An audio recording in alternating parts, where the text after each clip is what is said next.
Good morning, everybody. Welcome to day 5. Karen Reed retrial. As we sit back and savor this whodunit of did she do it? Did she not? I want you all to know this has been sufficiently captivating that most people in my personal life, in my personal sphere,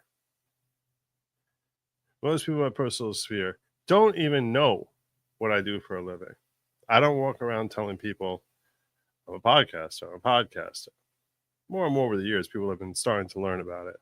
A few people in town know. And those probably don't watch me very often. But I will say this. I was in synagogue over the weekend. I walked in and this guy goes, points down. I should sit next to him, a place I don't usually sit. I was like, all right. I went over to sit down. First thing he said to me is, how can you believe that narcissist crazy woman is innocent? And I just started laughing. How can you believe that she's innocent? I don't know that she's innocent. I don't know. I can't even believe it. It's very rare for people to talk to me about my work at all in real life. But yeah, how can you think she's in? I just started laughing. So those of you who may be a little confused about where I'm at on this whole thing, if you ask me, like, gun to my head, do I think that this woman she didn't hit him with her car? I definitely don't think she did it on purpose. I definitely don't think that.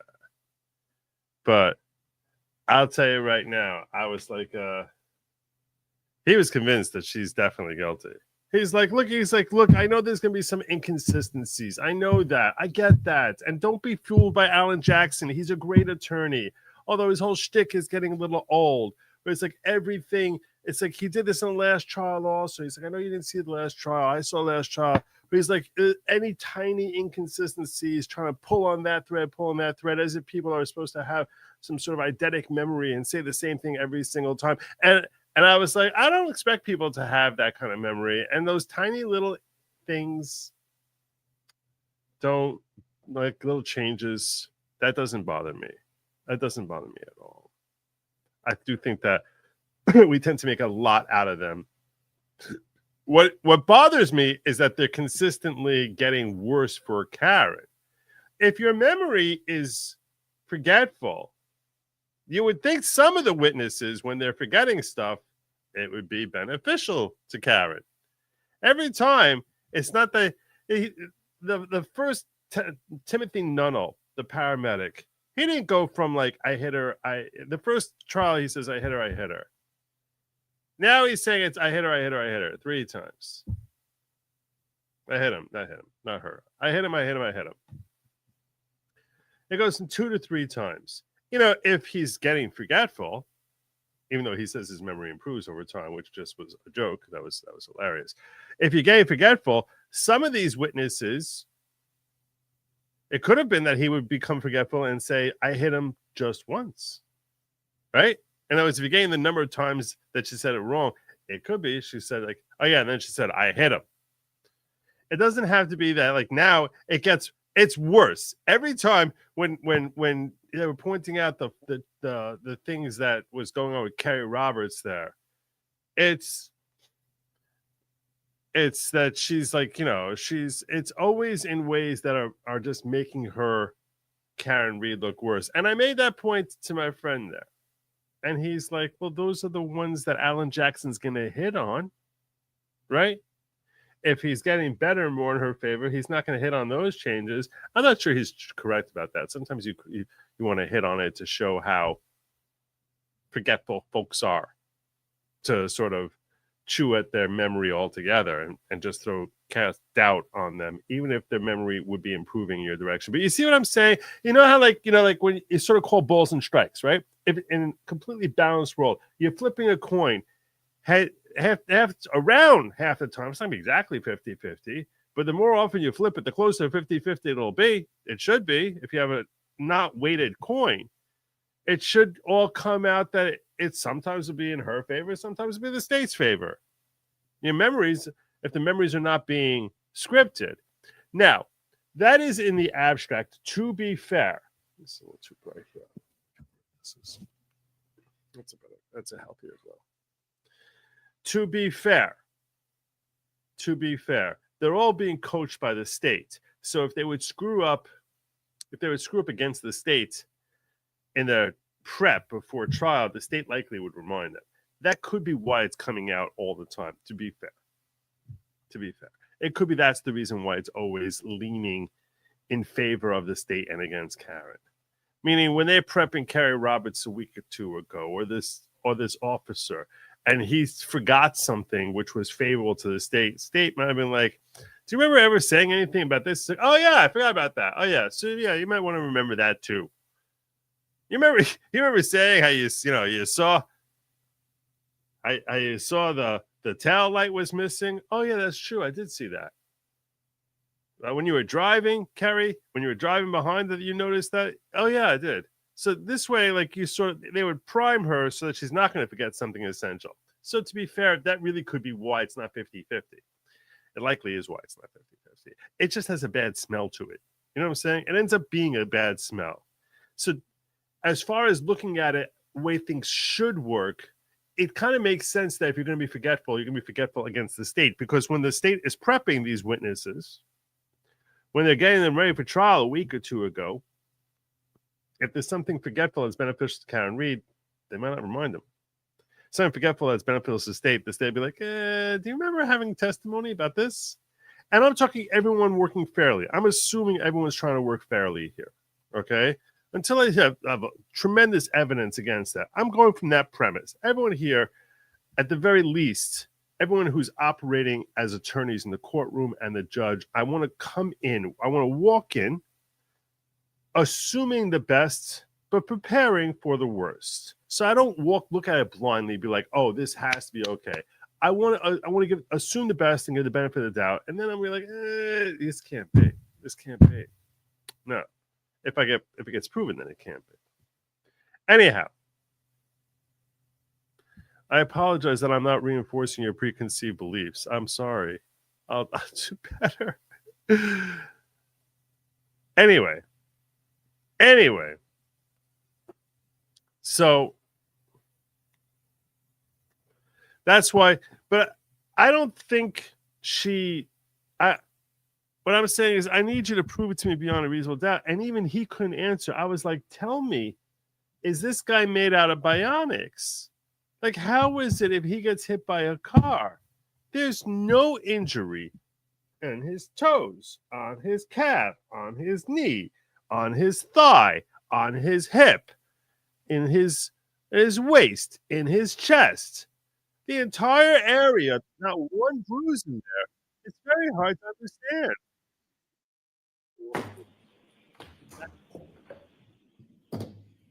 Very hard.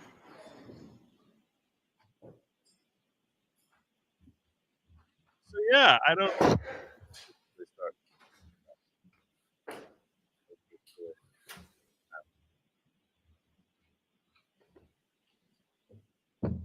It doesn't make any. 80. All persons have any business before the Honorable Beverly Cannoni, Justice of the Norfolk Superior Court, before the County of Norfolk. Draw near, give your attendance, and shall be heard. By the state of the Commonwealth of Massachusetts, this court is now open. You may be seated.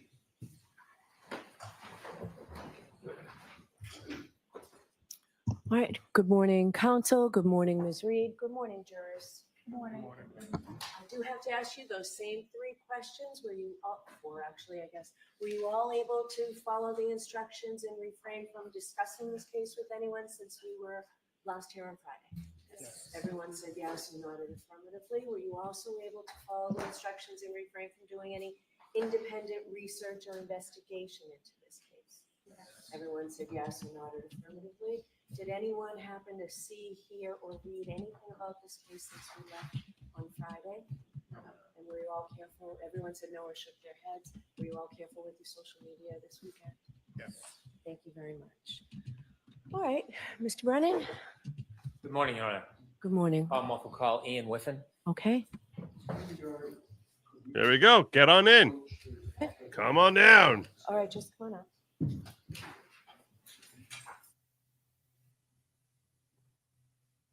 Things are supposed to be happening. So, yeah, I was like, I'm not saying she's innocent. I don't know. But also, I was like, here's the thing. I need guilt beyond a reasonable doubt. And don't tell me that this guy having no bruise on him shouldn't have some sort of doubt. Like maybe they got the story wrong here. I don't know what happened. Maybe someone else drove by and hit him. Maybe someone else came over and hit him over the back of the head. I don't know. Maybe he slipped and fell when he was going into the house. I don't know. Some dog was gnawing on his arm as he was freezing to death. I don't know. I'm simply saying the lack of bruising. I think that he would have tons of bruises, not just in his head, not just by his eye. It doesn't make. I really struggle with the lack of bruising a lot, and also the stuff, the fragmentation, exploding outward. I don't understand how that would happen. I would love to see. I want to see a layout of where they found those pieces. Because even if it hit him, if she's going backwards so fast, you would think that a lot of them would be thrust way beyond his body, right? They wouldn't just fall right there. And that's why I'm curious, where these fragment pieces were found as well. Because the car's like this way. He's standing here, and he would fall like a little backwards. But those pieces, the car is moving back into where the pieces are. And I don't know why they're coming out at all, but they certainly shouldn't be coming out around his body. Anyway, so I have all these serious questions. The fact that Alan Jackson is ripping apart these witnesses on cross-examination, and he is, in ways that make this trial far more enjoyable to watch. That to me is now what's making me question. I think it's funny more than like, oh, you see? But, and those marks on his arms, on his arm, that doesn't seem consistent with hitting the tail light. This doesn't seem consistent with that at all. But we need to hear evidence on that. My point is this. Right now, I still have considerable reasonable doubts. I could be convinced otherwise. Depends on what the other forensic folks say. I could be convinced otherwise. But right now, I have considerable reasonable doubt. And we should start there.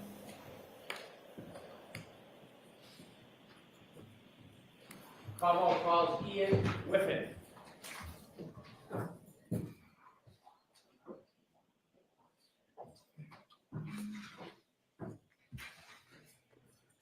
Ian Griffin. Remember to check the banners. I'm going to have banners scrolling across, letting you know who's up there. Quick and raise your right hand.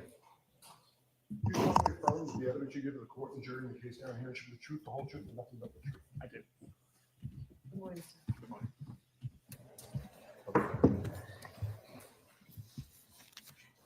May I, Your Honor? Yes, please. Good morning, sir. Good morning. Would you kindly introduce yourself to the jury? Yes, my name is Ian Whiffen. I'm a digital forensics examiner and decoding product manager for Cellbrite. You just mentioned Cellbrite. Is that where you work? It is, yes. And you're a forensic examiner. I am. Can you tell us a little bit about Cellbrite, where you work? Yes, Cellbrite provides digital forensic solutions to customers globally for access and decoding of digital artifacts from devices. Where would you find a digital system? Is that resigned to a phone, or is it all systems? Typically, Cellbrite focuses on phones or iPads, but we do have some additional devices that we can also interrogate: computers, vehicles, things like that. So simply, what is Cellbrite? Cellbrite is a digital intelligence company. Do they use a certain type of software? Do they brand a certain type of software? Yeah, we create our own software to access devices and to decode the data that we pull from devices. So essentially, does that software help you look into the data on the phone and analyze it? It does, yes. What is the role of a digital forensic analyst? Typically, the analyst would take the data that's been extracted from a device such as a cell phone, process that in software such as a physical analyzer that Cellbrite create, and use that information to filter, to search, and to create a report for the investigator that would allow them to see what happened on the device at the time being investigated. How long have you been involved in analyzing data, sir? I started my career in digital forensics in 2013. Can you take us back to the beginning of your career and tell us a little bit about how you became involved in learning about analyzing data? Certainly. I spent 5 years as a frontline police officer in the UK during the 2000s. In 2009, immigrated to Canada and continued policing frontline officer in Calgary before joining the digital forensics team in 2013. Pursued several qualifications related to digital forensics and just continued in that role until 2019, 2020, when I left the police agency and began working for Cellbrite. While you were working at the police agency and began your career analyzing data, were there special classes that you took? There were. In order to be a forensic examiner in Canada, you have to take a 3-week foundational course in Ottawa, basically covering the basics of digital forensics. And then from there, other courses are available that would focus on things like cell phones, would focus on how to get data from different types of devices. And then there's industry qualifications that can be sought as well, where you can focus on particular types of device or particular types of data. Does software in this field continually change? It does. Every time an update is released to an application or to an operating system, there's the opportunity for the foundation of that software to change. And from a forensics point of view, you have to re-understand what has changed, make sure you understand what is now happening on that device, and provide that information to the users. As you've progressed through the field, do you continue to take classes? I've not taken a class now since I actually joined Cellbrite and did the basic foundational courses that Cellbrite offer. But prior to that, I was doing courses across the industry. Do you teach courses? I do teach webinars. I don't teach any actual courses, although some of my research and some of my tools are taught to examiners in many of the industry standard qualifications which users seek. Do you ever write papers about the subject that are published? I do. So I have a blog where I We finally got something he publish my does. research. Sometimes some of those become papers which get peer reviewed and distributed in more academic channels. So when one of your papers is peer reviewed, can you tell us what that means? Yeah, essentially, other forensics examiners would read over the paper that I've written, do their own testing, compare their testing and research to what I've conducted, and make sure that what I've said is consistent with their findings. And presuming that what they find is the same as what I found, then they would agree that it's a valid document and it gets shared. Take us now to Cellbrite. When you began working at Cellbrite, what did you do? When I started there, I was considered the senior digital intelligence analyst. My role was to help the developers of the software understand the role of a digital forensics examiner, what an examiner needs from the tool, what an examiner wants to do with the tool, and how they want to use it. And then since then, I've progressed to the decoding product manager, where I can manage the backlog of software applications that we support, decide how we should support those applications, and how that information should look to the users. Do you do research? I do still do research, yes. It's not my primary function within Cellbrite, but it's something that I've continued to do throughout my career. Have you ever done any programming? Yes, again, I'm not an official programmer with Cellbrite, but I do program as well. And I have several tools which I've written myself for the last few years, since around 2015. Tools that I wrote to do the things that the vendor tools didn't do, and to offer examiners things that the vendor tools didn't offer. And I continue to maintain those tools as a learning opportunity for myself, and also because other examiners can make use of these same features. Mr. Whiffen, have you ever testified in courts regarding forensic examination of data? I have, yes. And can you share a little bit about that? I've been qualified as an expert in Canada, Australia, the UK, in total around 20 times. I want you to take us now to the Celebrite software. We talked a little bit about it. I don't want to go into too much detail, but can you help us explain how software works like Celebrite software? Yes, so fundamentally, when we've got data from a device, it's a series of files, a series of databases, property lists, all manner of different structured data. The software that we create knows where these files exist, knows how to read these files and what the data inside them means, and provides a clear view for the user to view that data. As an example, if you were to look at the SMS database on a device, all you would see is a long list of messages that don't really have an easy way to interpret or to read them. Our software takes that information, converts it into a conversational view so that as a user, you can read the data, you can see who sent what message, what time it was sent. We can do decoding and decryption of various different types of security to give the user as much information as possible. Is there other software available in addition to Celebrite? There's multiple vendor supplied tools and multiple tools available that are maintained by users in the community, like myself. Does a forensic examiner, should they rely simply on the software program, or is there more to do other than the program itself? The software program is great at finding the data and displaying the data, but I always maintain it's the role of the examiner to actually understand what that data means and provide context and validation for what that data means, making sure that the end user of the report, whether that's the investigator, a judge or a jury, can understand what that data actually means rather than just taking it at face value from the software. Does the software create a report that you can look at that manages or arranges some of the data that you can see? It does. It just creates a list of all of the results that the examiner wants to include in the report. So the software can produce a report, but the examiner goes beyond the report and looks into the data itself? The examiner can and should go beyond what the program provides. Let's turn now to your involvement in this case. Can you share with us when you first became aware of the data in this case and how that came about?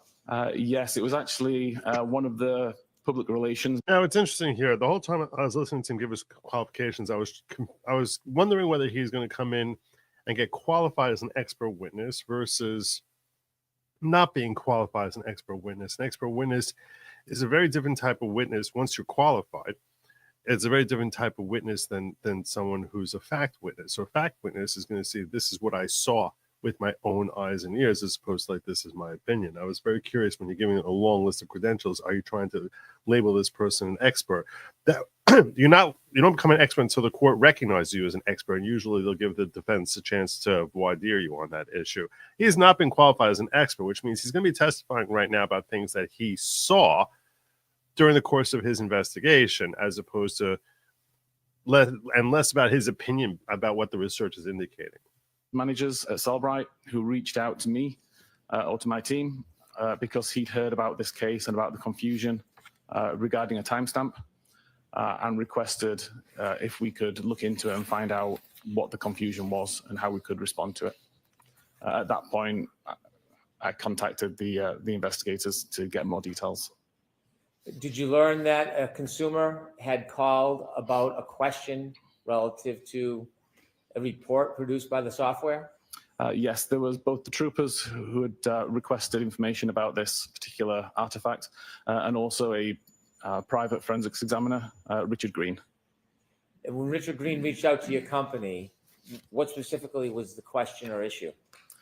He reached out to the tech support team, asking basically, there's a timestamp that doesn't make sense. I need to understand what this timestamp means. What is a timestamp? Essentially, it is the time which is attributed to an artifact. So it should intentionally be when something happened on that device, we would show a timestamp associated to it.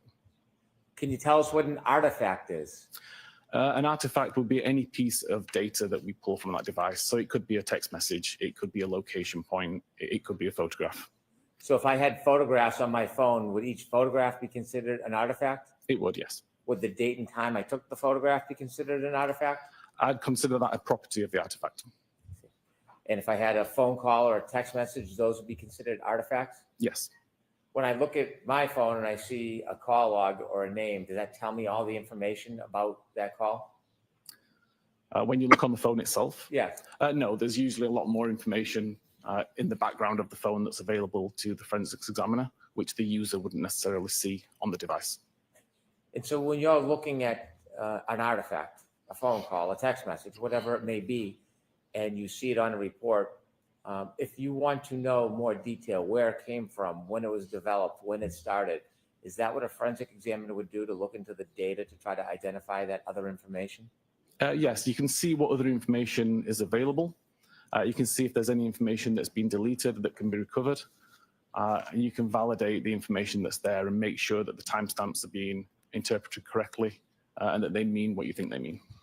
You told us you got a call from a consumer or a forensic examiner, Richard Green, about a timestamp. What type of timestamp? For what type of artifact was this timestamp? It was related to an internet query. And so there was an internet query on a phone that had a timestamp, and this gentleman, Mr. Green, had a question about it. He did. He wanted to know how accurate the timestamp was in relation to when the internet query was made. Did you look into the question, the query that was made? In response to Richard Green at that time, I didn't. I wasn't aware that Richard Green had made this request until several months later. But it was an almost identical question that had been asked by the troopers here. And that's the question that I was able to look into and to answer. And can you share with us, what was the issue? What was the question that you were actually looking into? The question was related to a timestamp of 2:27:40 a.m. And This is Jen McCabe's an Google internet search. query that appeared to have occurred at that time. There was no other information on the device that suggested that that internet query had occurred at that time.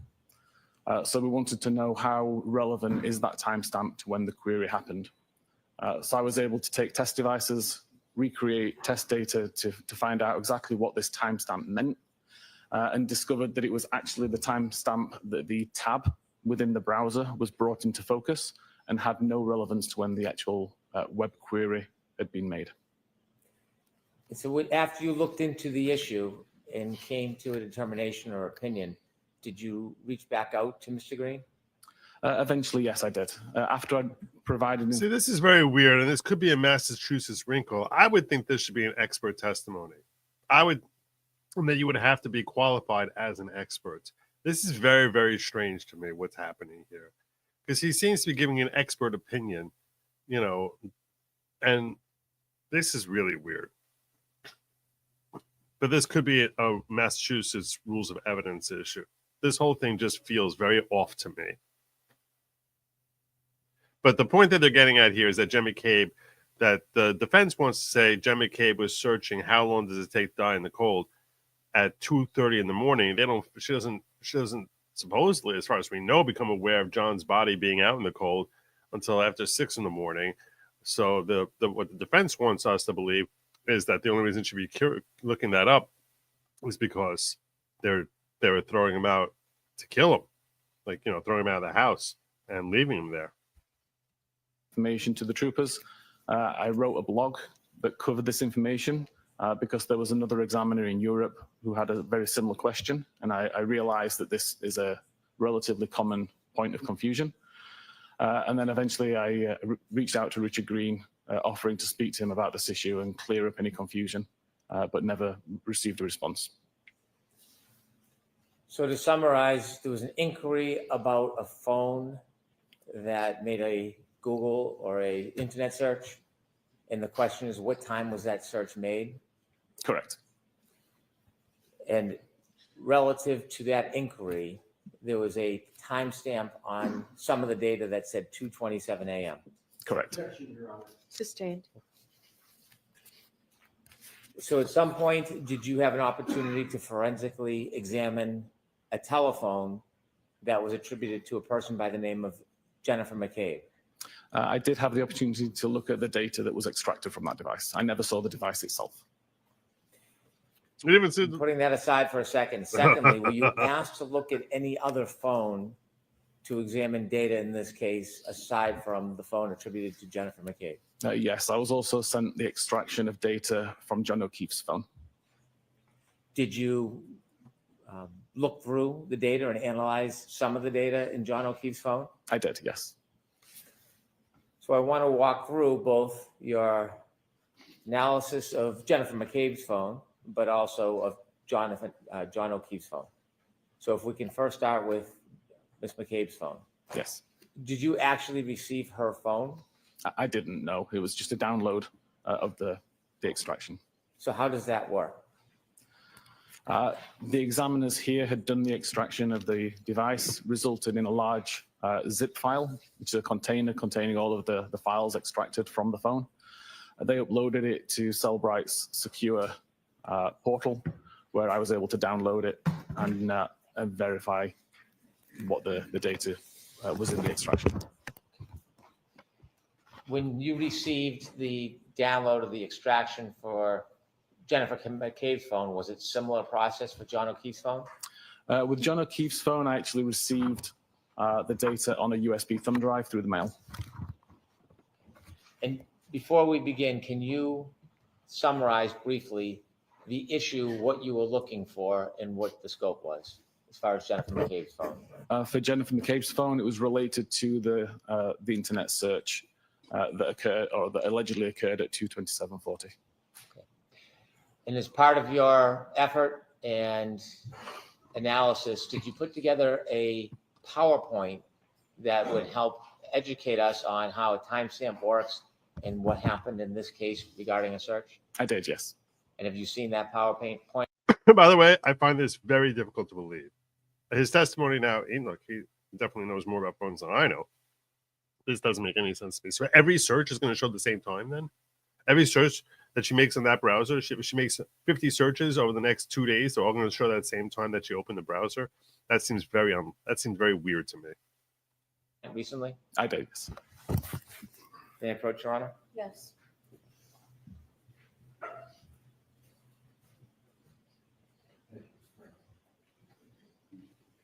Thank you. I'm handing you a binder that you take a look in. Do you know or do you recognize what's in that binder?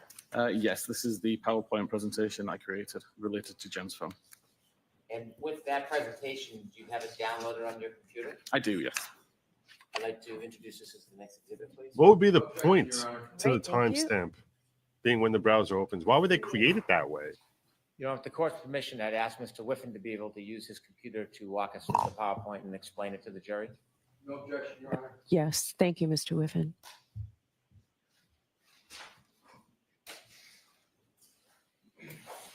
Okay.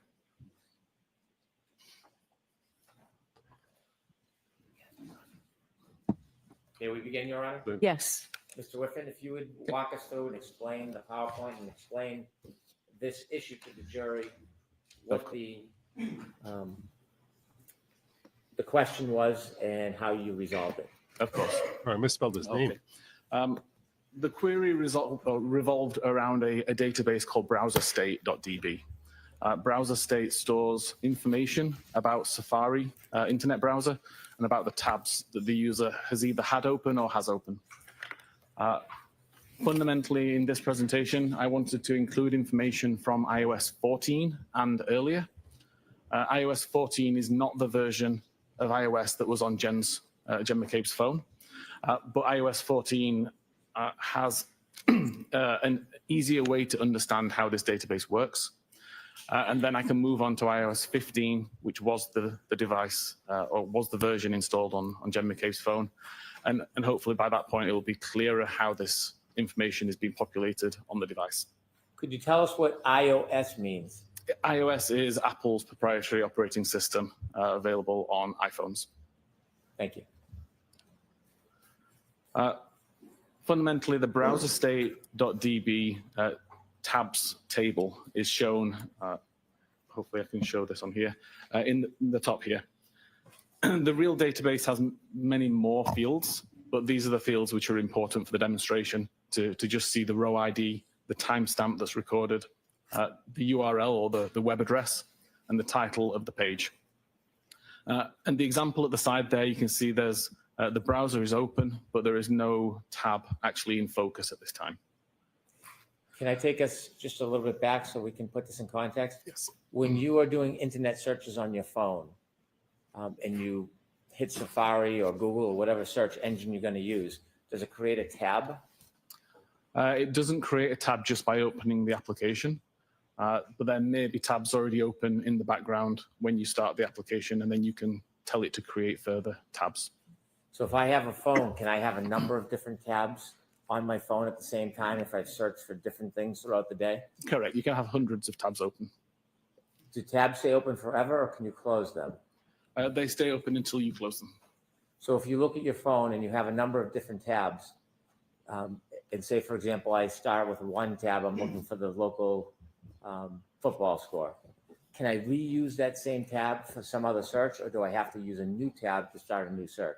You could use that tab for as long as you wanted, or create a new tab to do additional searches while maintaining the original tab in its current state.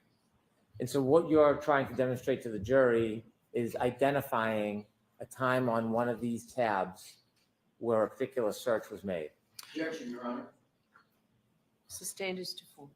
Could you explain this demonstration as it relates to tabs on these internet searches? What are we actually trying to learn? Who's leading? So as I showed, there's a field in this table called timestamp.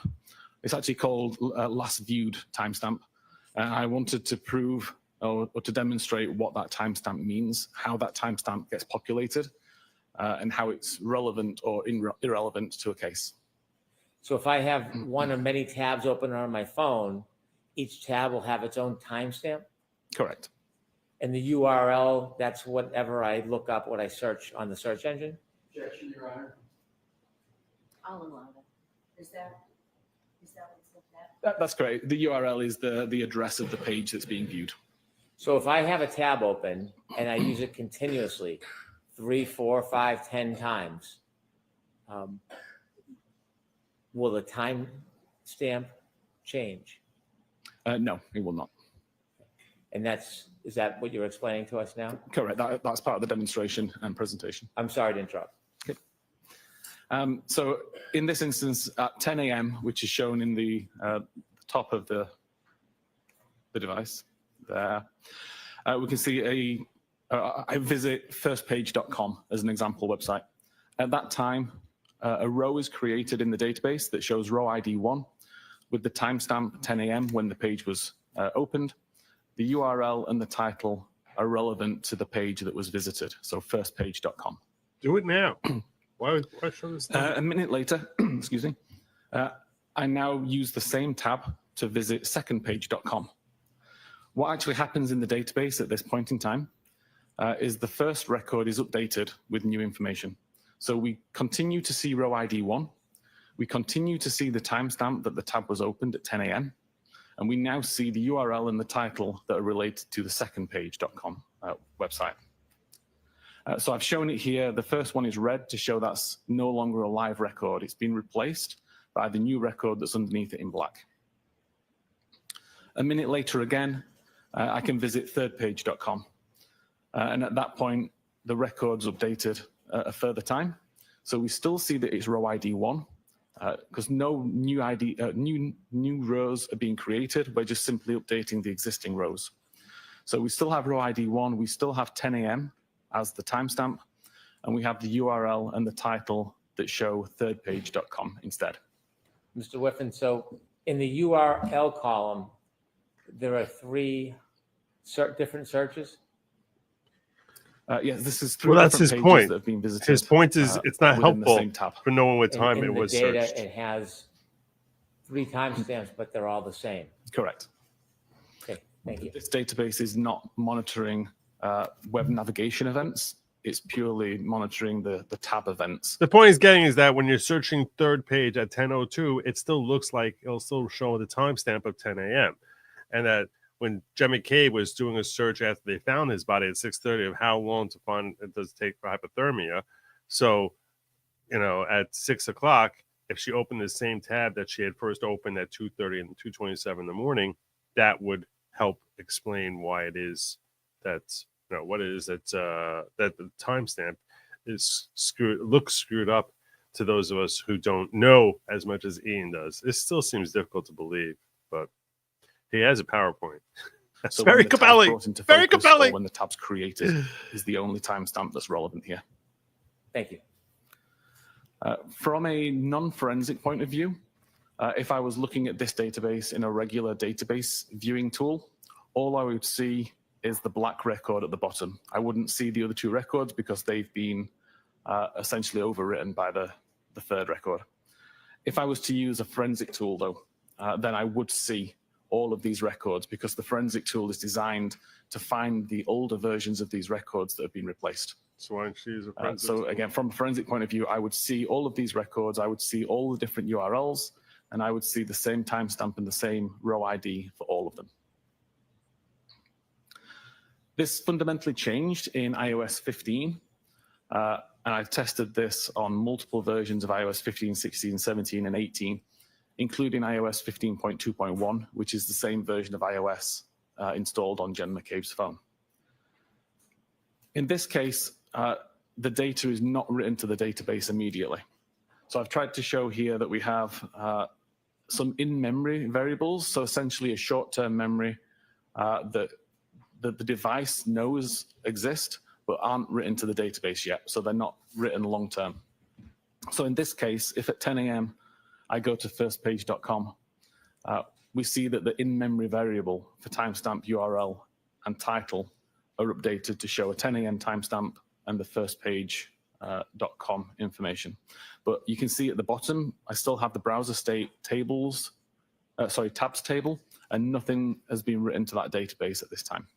So can I ask you a question about this browser state DB? What does that mean? What does that tell us? The browser state.db is just the name of the database that Apple are using to monitor the tab activity on the device. Will a cell phone have a number of different databases it will send information to, or is it all one database? There are hundreds or thousands of databases, depending on what applications are installed on the device. Each database typically targets a different application or a different feature. Can information from a URL or a Google search or a Safari search, can it leave data on different databases, or does it always go to one database? It can leave on different databases, for sure. Thank you. So again, to continue this example, if I now go to secondpage.com a minute later, we can see that now the in-memory variable is updated. So the timestamp still remains 10 a.m., the same as it did previously on iOS 14, but the URL and the title are updated to reflect the current web page that's being viewed. Again, nothing has been written to the browser state database. I can go to thirdpage.com. Again, we see the in-memory variables for the URL and the title are updated, but the timestamp still remains the time that this tab was brought into focus or created, not the time that the navigational event occurred. Still, nothing's been written to the browser state database. And it's not until you actually close the tab that the information gets removed from the in-memory variables and written into the database. And at that point, the information written to the database is whatever was in the in-memory variable. So right now, all we have is a single record in the database that shows the 10 a.m. timestamp. That's when the tab was opened. And we have the thirdpage.com URL and title information, which is the most recent web page visited in that tab. It wouldn't matter whether I was looking at this data using a regular database tool or a forensic database tool. The only record that I will see is this particular record. There may be multiple versions of this record, but still would only show me this timestamp and this URL information because this is the only information that was ever committed to the database.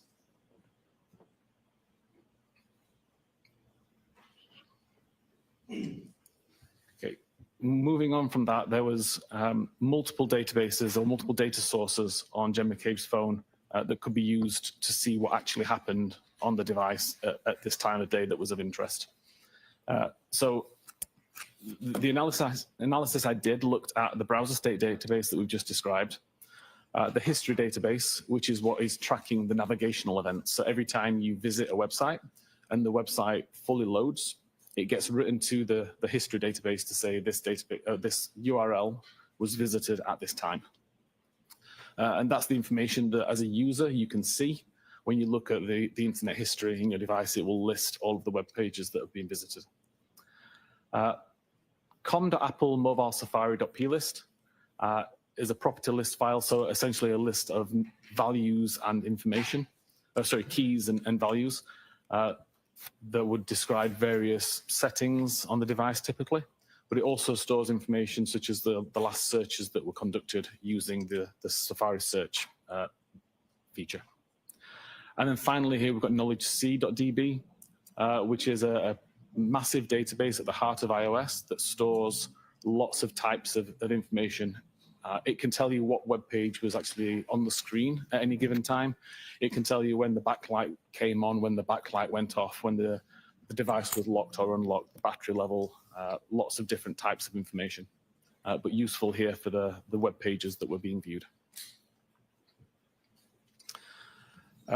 So using the combination of all those sources, I could see that at 2:27:29 a.m., Safari was opened from the application library on the device. At 2:27:29 a.m., when Safari opened, there was already numerous tabs open in the background. The browser would show in the foreground whatever browser tab was opened when Safari was previously minimized. In this case, we can see, looking at knowledgec.db, that the web page that was being viewed was related to Hockomock Sports, Friday's schedule scoreboard. At around 2:27:30, that tab would have been closed. Now, we don't actually have a time that the tab was closed, but based on other activity, this timestamp can be inferred. But essentially, when this tab was closed, a record is created in the browser state database that shows the timestamp 1:59:44 a.m. That would have been the tab at the time that the tab took focus, and then the Hockomock Sports Friday schedule scoreboard URL. At 2:27:31, there was a browser switch occurred, and the last visited timestamp that's held in memory would have taken the time that this occurred, so 2:27:31. This URL was PayPal. There was no navigational event listed in history, so this wasn't a page that was visited from a bookmark or from typing in a URL. It was whatever was currently shown in that tab when the tab was brought into focus. And we know that this exact URL was last visited at 7:40 a.m. on the 28th of January. This is evidenced in browser state and in Paying off the hitman. Around a second later, that tab gets closed, and that record gets written to the database with a time of 2:27:31, because that's the time the tab was brought back into focus. It gets written with the URL and the title information related to PayPal. At 2:27:33, another tab is brought into focus from the background. This one related to Eastern Bank. Again, the last visited timestamp would be updated because this tab has now been brought into focus, causing the timestamp to change. We know that this particular website was visited at 8:02 on the 27th of January, and there's no new navigational events at this time. So we know it's just brought into focus and visible on screen according to knowledgec and browser state databases.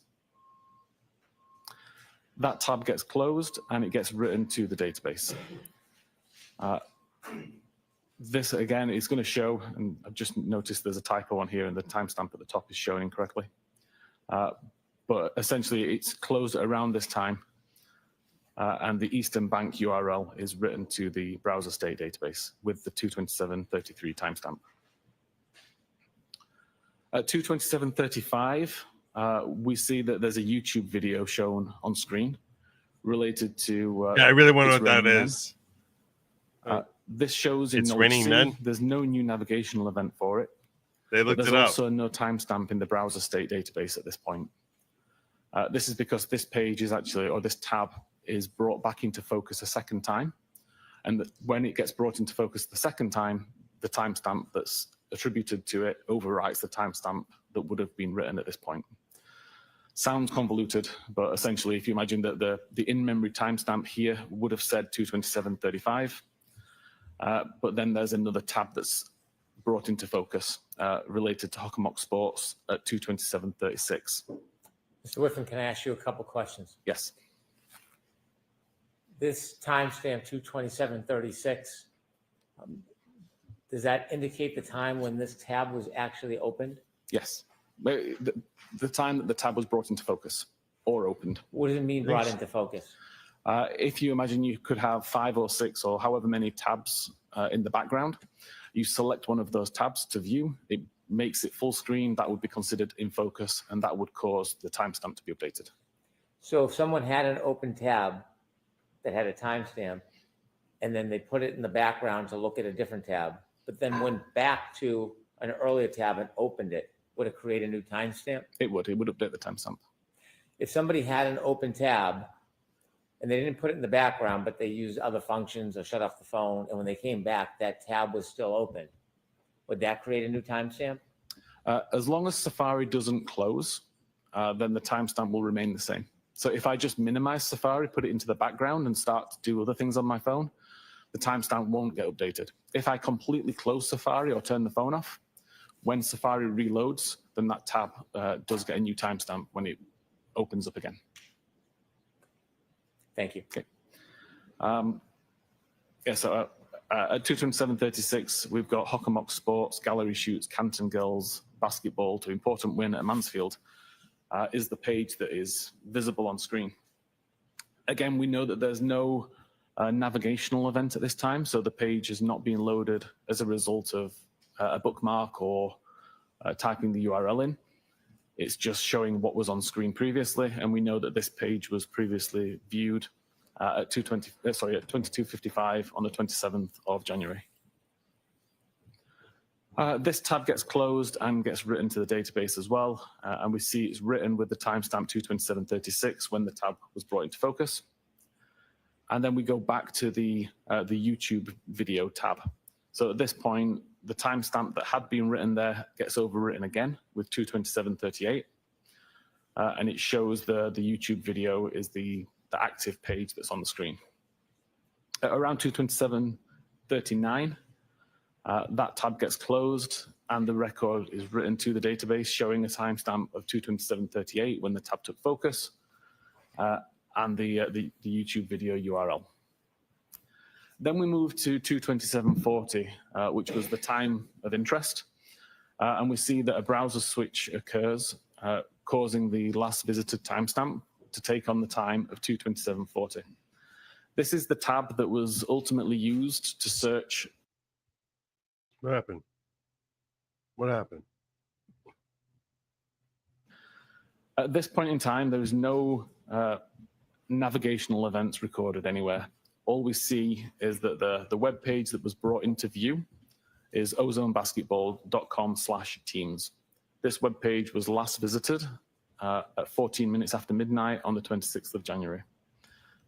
We know that this is on screen because it tells us that in Knowledge C, and we know that the time is 227.40 based on Knowledge C timestamps and based on the browser state database timestamp. At 227.42, there is a web navigation event. Whether this is loaded from a bookmark or whether it's typed in, I can't say, but a web navigation event occurs using the same tab that's just been loaded. And now the user is loading the web page hockomocksports.com/standings. This is logged in the history database that shows what web page is visited when. And it also shows in the Knowledge C database to show what web page is on screen at this time. Mr. Whiffen, in the slide before 227.40, you mentioned that was the tab in question. Yes. Do the following pages that you show us in the PowerPoint follow that one specific tab? Yes. Thank you. So at 227.47, there's another web navigation event as the web page hockamocksports.com/schedules is loaded. Again, this is evidenced in the history database to show that a navigation event occurred and completed, and in Knowledge C to show that this is the web page that was viewable on screen. At 2:27:53, there's a further web navigation event where we're now now loading the page hockamocksports.com/schedules/girls hockey. Again, this is evidenced in the history database and the Knowledge C database to show what page loaded and what page was visible on screen. At 2:27:58, there's a further navigation event for girls hockey Franklin 21-22.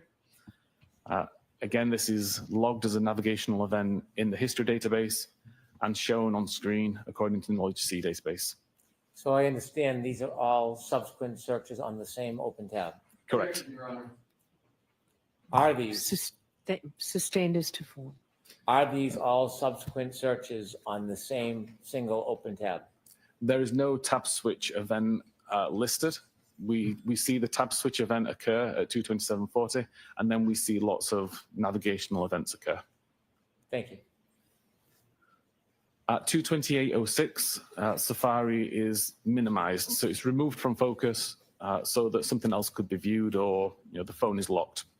Is removed from focus different than closing? Correct. If you remove it from focus, it's essentially going into the background, but it's still open. It's in its current state, just in the background, versus if you close it completely and have to reload it later on.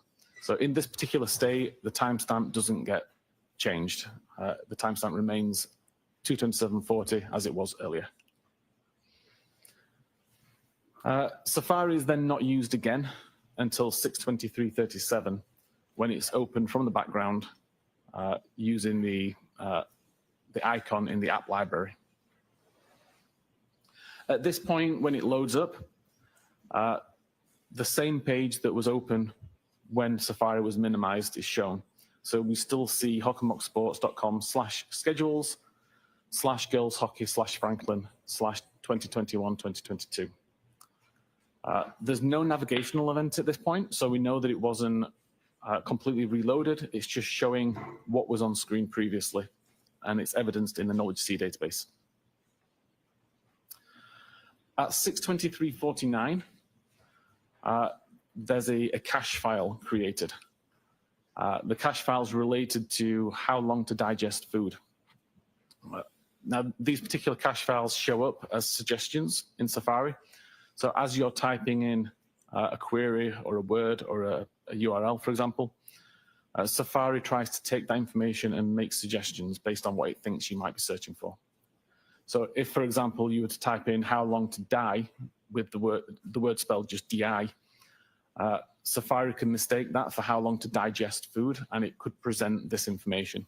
And up until about 12 months ago, this is the information that was provided by Safari. If you were to do this search, if you were to type in how long to DI, you would get the result that's shown at the top of the screen with an image of somebody eating a plate of food. And this is the image that was cached onto Jen McCabe's phone at 6:23:49. What does cache mean? Essentially downloaded now for use later. It will download it, it will save it in case it's required again. If it is, it doesn't need to download it, it's already there. If it's not required again, eventually it will be deleted. So is it stored information from prior events that's available in case the device thinks you're looking for it? Yes, so at this point in time, at 6:23:49, when it downloaded it, that's the first time that it's downloaded this image, and it stores it. If an hour later, for example, I did the same search a second time, it wouldn't need to re-download the image because it's already got it in cache. So this, the creation time of this image shows that this is the first time that this cache file was downloaded. A few seconds later, at 6:23:51, the blue button at the bottom of the keyboard is used to submit a search for the term how long tidai in CICD, CIKD. This creates a specific URL in Safari, which is shown on screen here. So it's be So cold. google.com/search Type it on the I how and the long to die in O, KICD, and K for L. IE, So right next to UTF-8, each other on the OE, keyboard. UTF-8. Client Safari is the important part of this string that tells us that it's a query that's made using Safari. This is different to if I visited Google, for example, and just typed in the search text box in Google. It wouldn't necessarily have this same structure of the URL. So we know that this is the query created by submitting a search using the search bar here and pressing the blue button at the bottom. We know that that search was conducted at 6:23:51 according to the information in mobile safari.plist. And knowledge. What they're getting at here is, if you think that they were cold-hearted killers and that he was dying and they threw him in the cold, and then she wanted to see how long it would take him to die because she did a search at 2:27 in the morning, the state wants us to believe, based on his testimony here, that they were definitely not cold-hearted killers looking to throw him out into the cold, because and don't think that based on the fact that there's a search which says how long to die in the cold at 2:27 in the morning, which implies that they want, they're going to kill him. They're going to use the elements to kill him, but rather that she only did that search at 6:30 in the morning, and that was basically, and that it's showing 2:27 because of a feature or glitch of the, as you would call it, of the actual tab. So that's essentially what this testimony is all about right here. C also shows that this page was visible. Importantly, there is no history record made that shows that a navigation actually occurred to this website. Several reasons why that might happen. One could be if the device was in private browsing mode. However, it can't have been in private browsing mode, because if it was, we wouldn't have the search recorded in the mobile Safari plist either. So we know it wasn't in private browsing. It could have been deleted at some point after the fact. That would leave a gap in the numbering.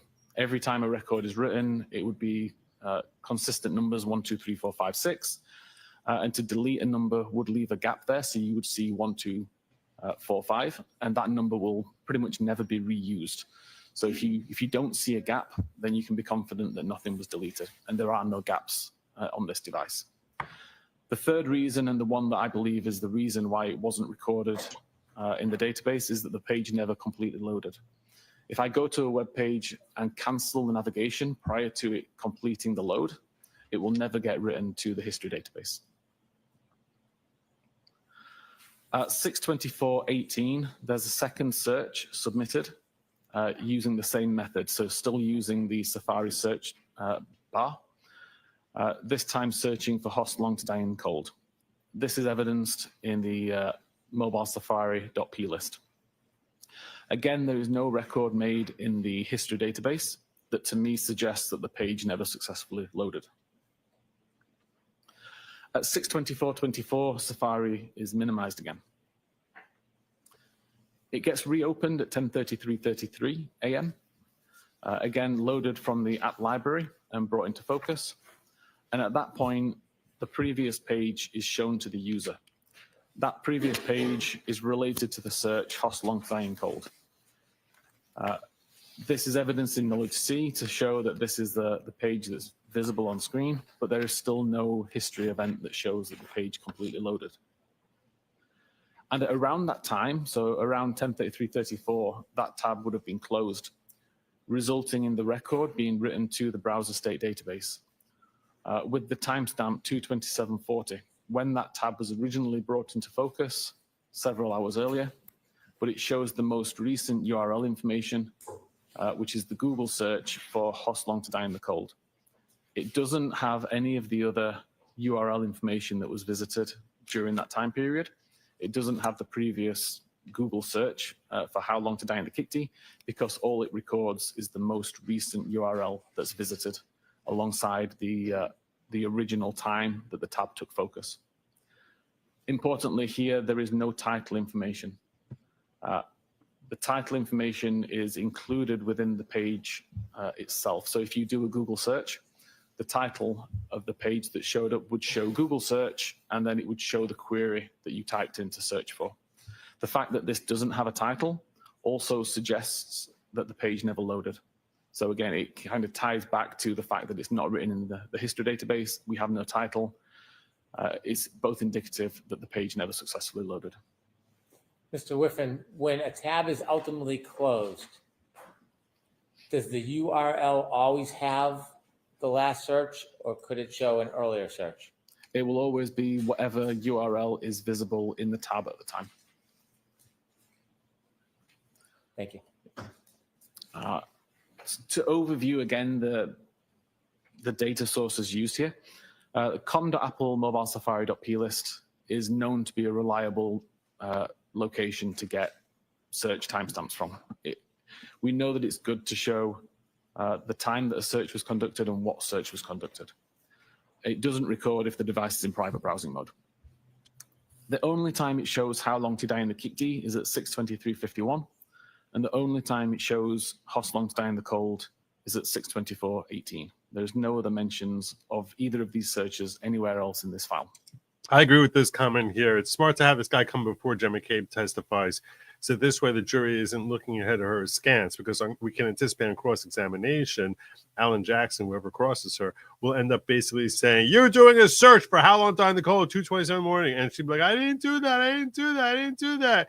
And the jury is going to say, we don't believe that. We don't believe, like their phone shows that. So this way the state is preparing for that and saying, look, we already heard from someone who said that search, was the last search she did in that tab, not the search that she did at 2:27 in the morning when she opened that tab.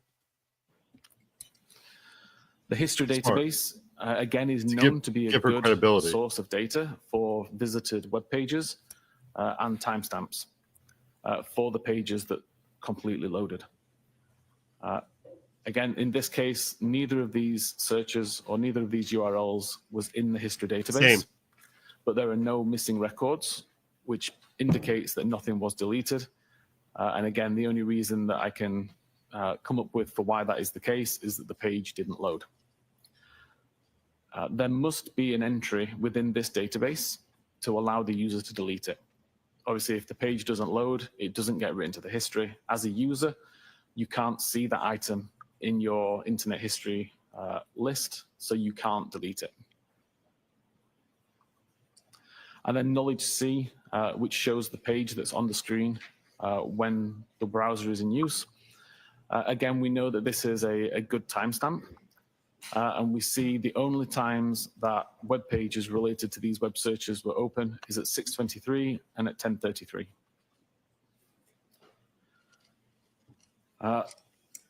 There were multiple deleted records in the browser state database. It wasn't just the record for Hostile to Die in the Cold. When you say there's multiple deleted records, can you go into a database and see what URL searches have been deleted from the actual item? Yeah, so from a forensic examiner point of view and using forensic software, I can look at the database and see the records that have been deleted and recovered. There does become a time when you're unable to recover any more records and they're now just purely deleted and unable to get back. But at this point, I was able to recover a good number of records. And these were the 5 that I thought it was important to focus on for here. You can see that 3 of them occur at 2:27. So at 2:27:36, 2:27:38, 2:27:40. And these are the web pages that we've just seen in the presentation. So Hockamock Sports, the YouTube video, Hostel to Die in the Cold. And then 2 additional pages for cantonma.org and Ozone Basketball. The way that we're able to recover these records forensically is because of how databases work.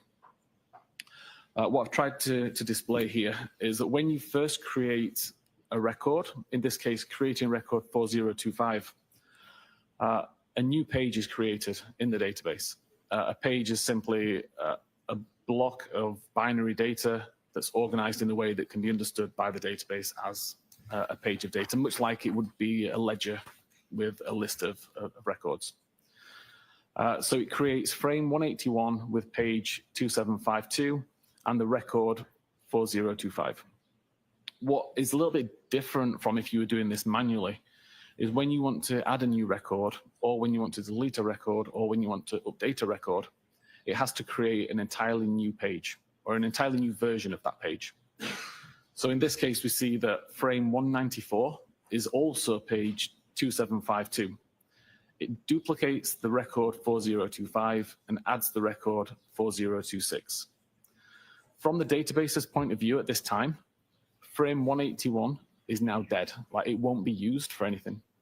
And a regular database tool would only refer to the most recent version of that page, so frame 194. Forensically, I can look back at all of these different versions of the page and I can start to see differences.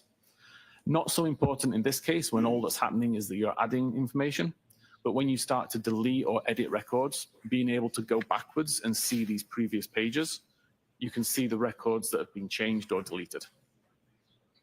So as we're moving along all of these pages, each of these refer to a time when a new record was added. Every time a new record is added, a new frame is created, it duplicates the page from before, and it adds the new record. I've highlighted record 4028 in green across these three frames because this is the host long to die in cold record that is of interest. Moving forward again, we continue to see records being added, but particularly here at frame 430, record 4029 is deleted.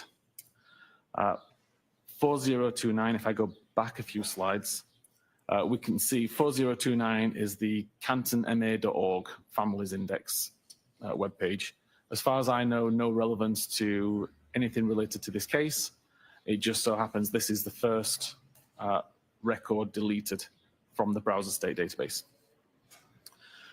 We don't have information that tells us at what time the record's deleted, but we're able to infer what time that record was deleted based on other records in this frame. So for example, we know that why is someone deleting a record that's not showing on the screen anymore?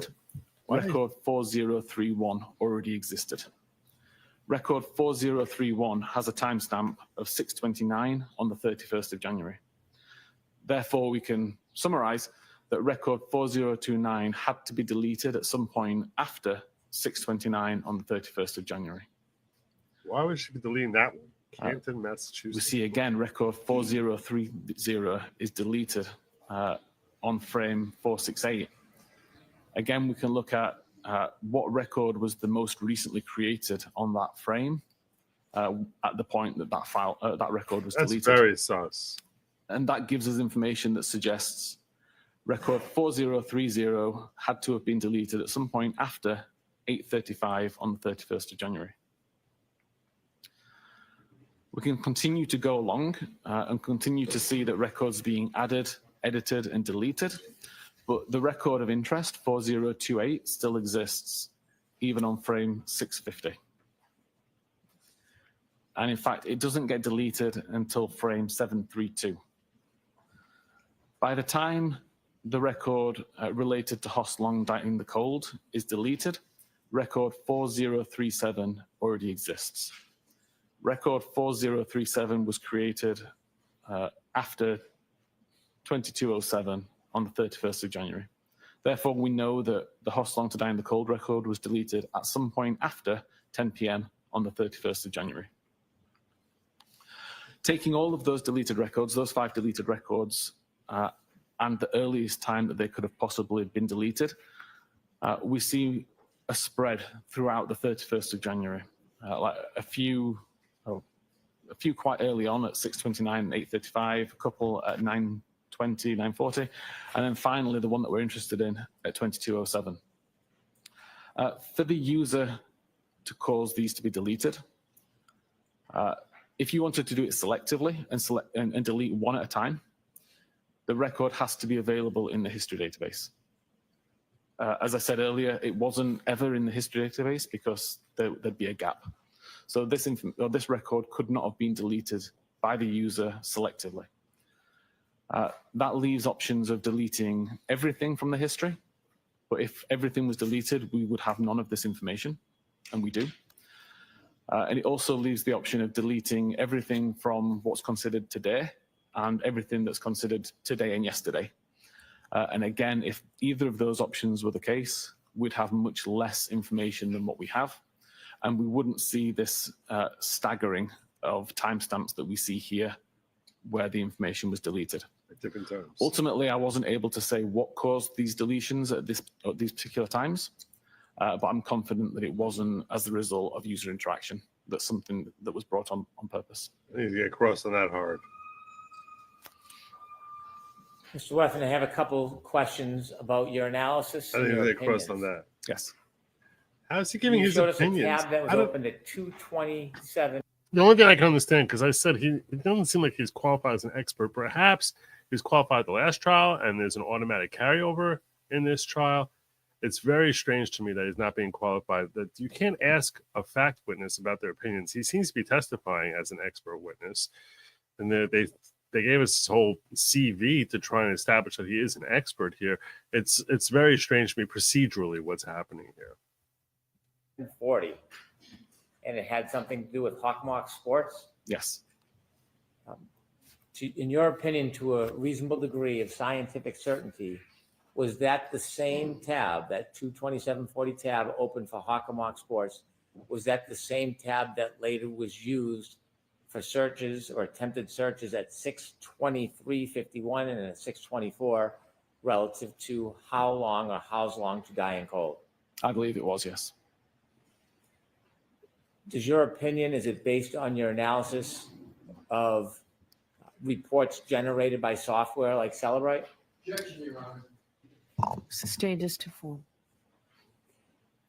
Was your I would explain opinion it. limited to analysis of reports generated by companies like Celebrite or Axiom? It wasn't, no. I went into the data, looked at the various different databases, different files that were in use, tested it across many different devices to make sure that my understanding and analysis of it was correct. In addition to your opinion that the two searches at 6:23 and 6:24 occurred at that time as opposed to 2:27:40, did you also, when analyzing the data, come to an opinion whether or not either of those searches actually connected and produced results? If either of those searches had connected, the information would have been written into the history database. The fact that it wasn't in the history database it strongly suggests it never completely loaded. And the fact that there is no title information on the browser state tab as well also suggests it never loaded. And finally, those attempted searches at 6:23, 6:24, you mentioned that information at some point was deleted from the phone. The only records that were deleted were the browser state database records. Yeah, they were deleted from the device. Do you have an opinion to a reasonable degree of scientific certainty whether or not that information was removed as a natural application of the phone, or was it because somebody took the phone and actually deleted it by hand? So again, I don't believe it's possible, given the situation and the information that's available, that it would have been possible for the user to delete it. I believe it was more than likely a system event that caused that, but I've not been able to replicate that system event. I want to take you back to your first opinion, where you opine that the how's long to die in the search occurred at 6:23 and 6:24, not at 2:27:40. Yes. And so in looking at the data coming to that opinion, what caused the confusion with the software where it could be misunderstood the time those searches were actually made? Objection, Your Honor. I'm going to allow it. The way that forensic software typically works, certainly the way that Physical Analyzer works, is we design models for the data. So we know that an SMS application, for example, will always have a message body. It will always have a sender, a receiver, a time, that kind of thing. We always know that a web visit will have a URL, a title, and a visited timestamp. In this particular case, in the database, the timestamp is called last visited timestamp, which is indicative, you would think, of the time that the web page was visited. So when that information was being modeled within the software, the timestamp that was within the database was used, and it was called last visited timestamp. Since the investigation that I did into this case,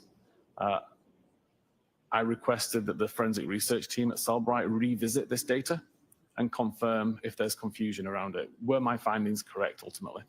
There are times that that information can be correct. If, for example, you create a brand new tab, visit a website, and then close the tab immediately, then that timestamp would be indicative of the time that the URL was visited. But if you were to create a tab, use it for 3 hours, and then close it, the timestamp would not be indicative. Also, if you were to bring an old tab into focus that you'd used several days earlier and then close that tab, again, you're going to get bad timestamp information. So ultimately, from Cellbrite's point of view, we removed the timestamp from that data to avoid confusion in the future. You shared with us that the URL for the 623 and 624 attempted searches ultimately was removed from the device. Yes. Would it be fair or accurate to say there were over 4,000 deleted files from the phone, or there was 4,000 deletions from the phone? There were many. Sustained. Okay. As to form. Would it be accurate to say that the only deletion from that phone was that 623, 624 search? No, there were thousands of records deleted ultimately for various reasons that I can follow. That would be an inaccurate How do you know assertion. To say that that's the only record that was deleted. How does is he know inaccurate. that? How does he know it's for various reasons, rather than all being the same reason? Okay. Thank you. I'm now going to turn to a second phone that you looked at. Okay.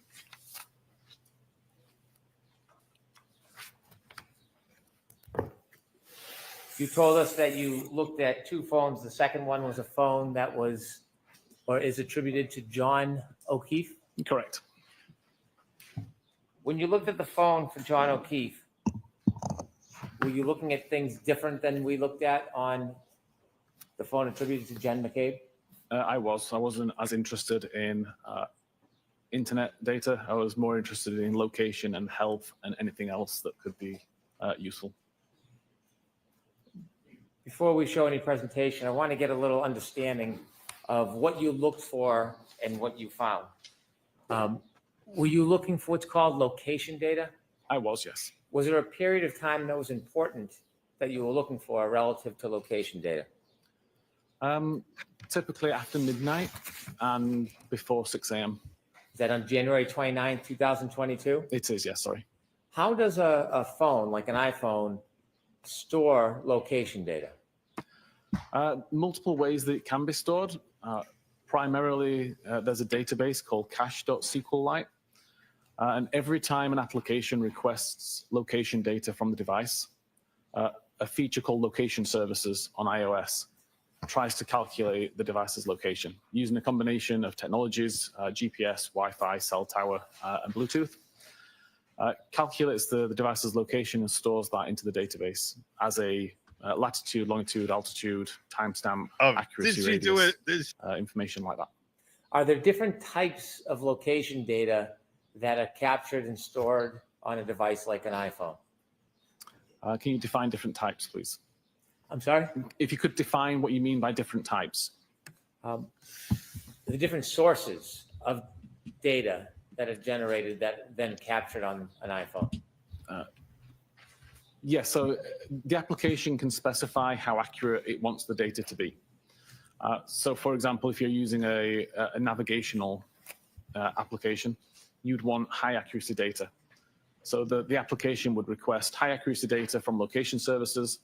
Location services would then try to use GPS primarily to get location information. Versus if you were using a weather app, for example, where you don't really need to know precise information. You just need to know the approximate town maybe that the user's at. So a weather application would ask for low accuracy information, and the device may be able to calculate the location based on cell tower information, for example. Both can be stored in the database with the accuracy information that's available. Would a application that is devoted to navigation in your programming experience typically have stronger data, location data information than a more general application like a weather app? Yes, for sure. And Apple actually specify in their documentation, when they specify the various different accuracy levels, they have one for navigational purposes for map applications. How do you define accuracy level from the different data that's being stored in the phone? How do you mean, sorry? Is there high level, middle, low? Yes, the information is typically provided with a range of meters. So you'll have a latitude, longitude coordinate and a number of meters that you have to draw around that locational point. And the device is somewhere within that circle. It could be as accurate as 2 or 5 meters. It could be as inaccurate as several miles, depending on the technology that was used to get the data. Are you familiar with an application called Waze? I am, yes. Tell us what Waze is. Waze is a navigational tool. So you can plot a route and it will try to direct you the best way, avoiding toll roads, avoiding accidents, that kind of thing. What is the level of accuracy in location information that is generated by using Waze? That would be the highest level of accuracy. So it would aim to get GPS quality information of around 5 meter accurate. So why doesn't a programmer in every application just use the highest level location data for every application? Getting GPS data is not always possible. If you're in a building, in a basement, for example, you may not get that. But also, it can be expensive to the device in terms of processing power, in terms of battery requirements. So if it can find location information cheaper by using Wi-Fi networks, for example, then it would prefer to do that. So just a lot less resource intensive than using GPS all the time. In order to capture the highest level of location data, the most accurate in an application such as Waze, if somebody's using Waze and then turns it off, does it still continue to capture that highest level of accuracy? Typically not. It may do for a short time as it's still kind of working through a backlog. But fundamentally, if there's no application open that's trying to use location services, then the location information that's being requested and recorded is far more sporadic. It's typically background applications that may be requiring location data. When you analyze John O'Keefe's phone, in addition to the location data, did you also look into data known as health care data? Yes. And could you tell the jury how that works? Yeah, so pretty much all iPhones for the last 10 years or so have Apple Health included. It monitors activity on the device, such as steps taken using various sensors inside the device, looking for motion which appears to be walking. It monitors altitude, so it knows whether you've gone up a flight of stairs, for example. It uses that information in concert with the steps taken, so it knows the difference between going in an elevator versus walking a flight of stairs. And all that kind of information is available to you as a user to essentially see how far you walked each day and to monitor. Use escalators, trick your phone. When you look at healthcare data, you said it interprets it in different terms. One you used was steps. If I have an iPhone and I'm walking and it registers steps, can it tell what direction I went in? No, it's purely just looking for motion of the gyroscopes, which appears to match the pattern that it expects of somebody who's walking. It doesn't know whether you're in a straight line, walking in zigzag circles, just number of steps. What if I had my iPhone and I was moving the iPhone, but my feet weren't moving? Would it register? It could register some, but typically it's relatively good at picking the difference between actually walking or throwing the phone around or shaking it. The healthcare data, does it store with date and time? So there's two locations that health data is stored. Primarily a database called healthdb_secure, and that aggregates the information into periods of time. So you may have a 10-minute period where it says 100 steps were taken. It could be that the 100 steps were taken in the first 2 minutes, and then virtually nothing was done for 8 minutes there. But there's another database called Cache Encrypted C, which is more granular. It's where the information is written originally prior to it being aggregated and moved into the bigger health database. You also mentioned that the healthcare data has a term known as steps. Yeah. If the movement registers as steps, would that necessarily mean that a person was walking up or down steps?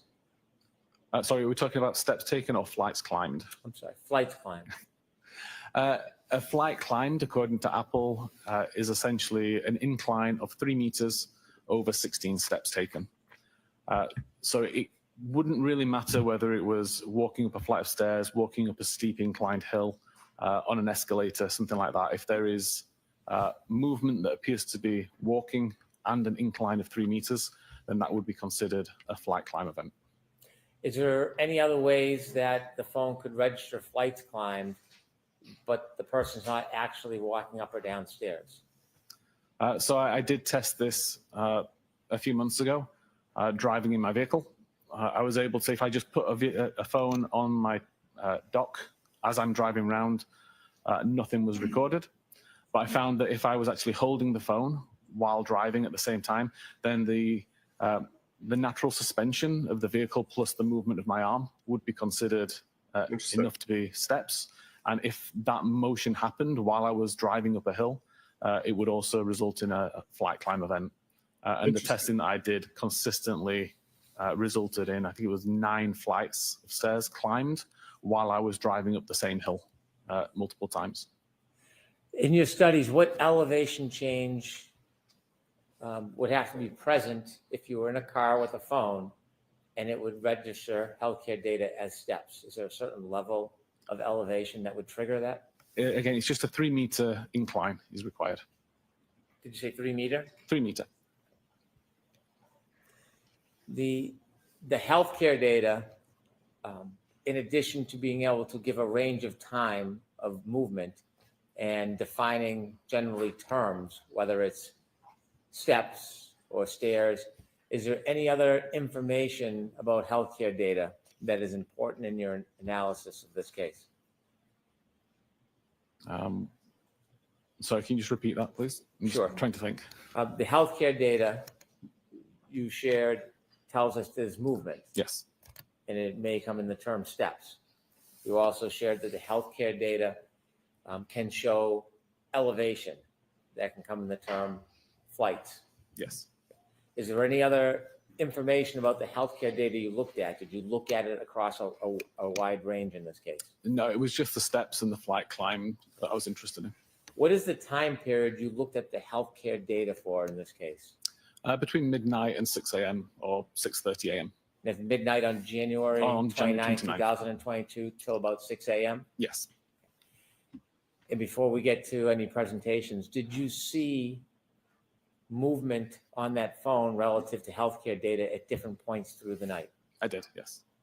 Did you identify those different times in your report? I did. You created a PowerPoint for Mr. O'Keefe's phone. Are those time points and movements, are they indicated in the PowerPoint as well? They are, yes. So you had, with Mr. O'Keefe's phone, you looked at location data, you looked at healthcare data. Is there any other data you found important in your analysis to try to track the movements or non-movements of the phone of John O'Keefe on January 29, 2022? Yes, I've also looked at battery temperature information and at a feature called Doppler, which is monitoring for Face ID. Tell us a little bit about the battery temperature. Is it the battery temperature of the phone or part of the phone? There's a battery temperature sensor built inside the phone within the battery. And it's essentially always checking for battery overheats or battery cool downs to the point where performance will be affected and the device needs to power off to save itself being damaged. So that temperature information isn't recording ambient temperature. It's not interested in the temperature in the room, for example. It's purely interested in the battery temperature. But it is affected by ambient temperature. And I, again, did lots of testing by putting the phone into controlled temperature environments, so inside a freezer for a set amount of time, to monitor how the battery temperature would decrease over time, given the environment it was in. Bringing it back into a warm environment and testing how long it takes to increase. Putting the device outside. I live in Calgary, where it's pretty cold in winter. So putting it outside, it was like 40 Fahrenheit, I think it calculates to.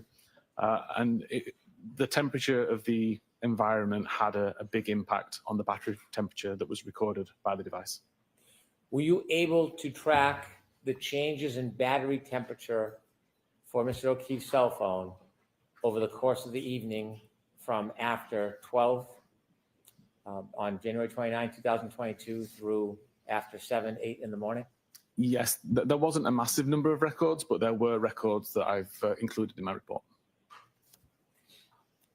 In addition to those three areas, when a person uses an iPhone and presses the buttons, or they hold it and they try to open it by recognizing their face, what is that process called?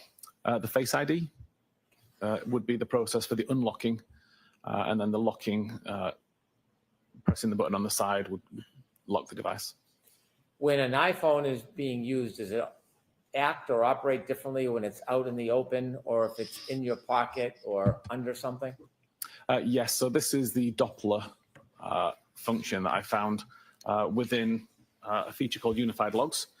Essentially, whenever the device receives a phone call, or when you pick up the device, an iPhone X or above is trying to find a face to use to unlock the device. If the camera is blocked, a record is made to say that it's within a pocket state. So if my phone's in my pocket, when somebody calls me, it tries to look for a face, it immediately recognizes that the camera's blocked, and it records pocket state. As soon as I take the phone out of my pocket or unblock the camera, it records a pocket state cleared event. So we know when the camera was covered up versus when it was uncovered, if at the time it was receiving a phone call or was being picked up. Does an iPhone always record whether or not the camera was blocked or hidden or covered at the time a call comes in? No. For example, if the device is already unlocked, then it won't make a recording to say that it was within a pocket state or a pocket state cleared. And if the device isn't blocked at all, so if I have the device on a desk in front of me, for example, and a call comes in, there'll be no record that says that it's in a pocket state or a pocket state cleared. It will only record a pocket state event if the camera's blocked, and it will only record a pocket state cleared event if the camera was blocked and now isn't. So if I have my iPhone and I put it inside my jacket in the darkness and I get 30 calls, would all of those calls result in a reading of pocket state? They'd all result in multiple readings of pocket state. The pocket state check is conducted more than once a second. I can't remember the exact number, but it's very frequent. And an average phone call from the start of the ring to when the device essentially hangs up, somewhere in the region of 500 checks. So if you had 10 phone calls, then you'll have 5,000 checks made that would all report pocket state. Did you analyze John O'Keefe's phone on the evening, early morning hours through the next morning on January 29, 2022, in an attempt to identify where he was, what he was doing, and whether his phone was inside or outside? That was my goal, yes. And did you engage in that analysis, sir? I did. And in your efforts, did you write a report? I did. Did you write multiple reports on these separate issues? I did. And those reports are provided to everybody? Yes. In addition to the reports that you generated from your study, did you present or did you prepare a PowerPoint? I did. Does the PowerPoint outline Hey. some of those points? It does. At the end of the PowerPoint, do you go through a timeline accumulating many of these pieces of evidence together that show them in a chronological sequence? I do. And does that help capture the movement or non-movement of John O'Keefe's phone through that night? I believe it does. Or may I approach? Yes. There we go. Time for PowerPoint. Everyone claims to hate PowerPoint. I'm showing you a binder. You can't sir. deny it's Look at helpful. it. Let me know if you recognize it. Yes, this is the presentation that I created regarding John's phone. And does it include some of the subject areas we just spoke about? It does. I'd move to introduce this as an exhibit, please. No objection, Your Honor. Thank you.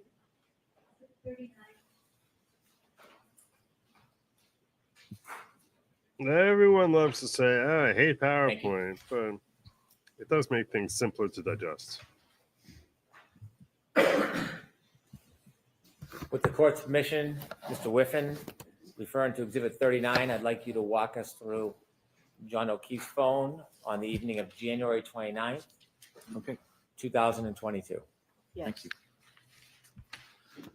So I start the presentation with location data.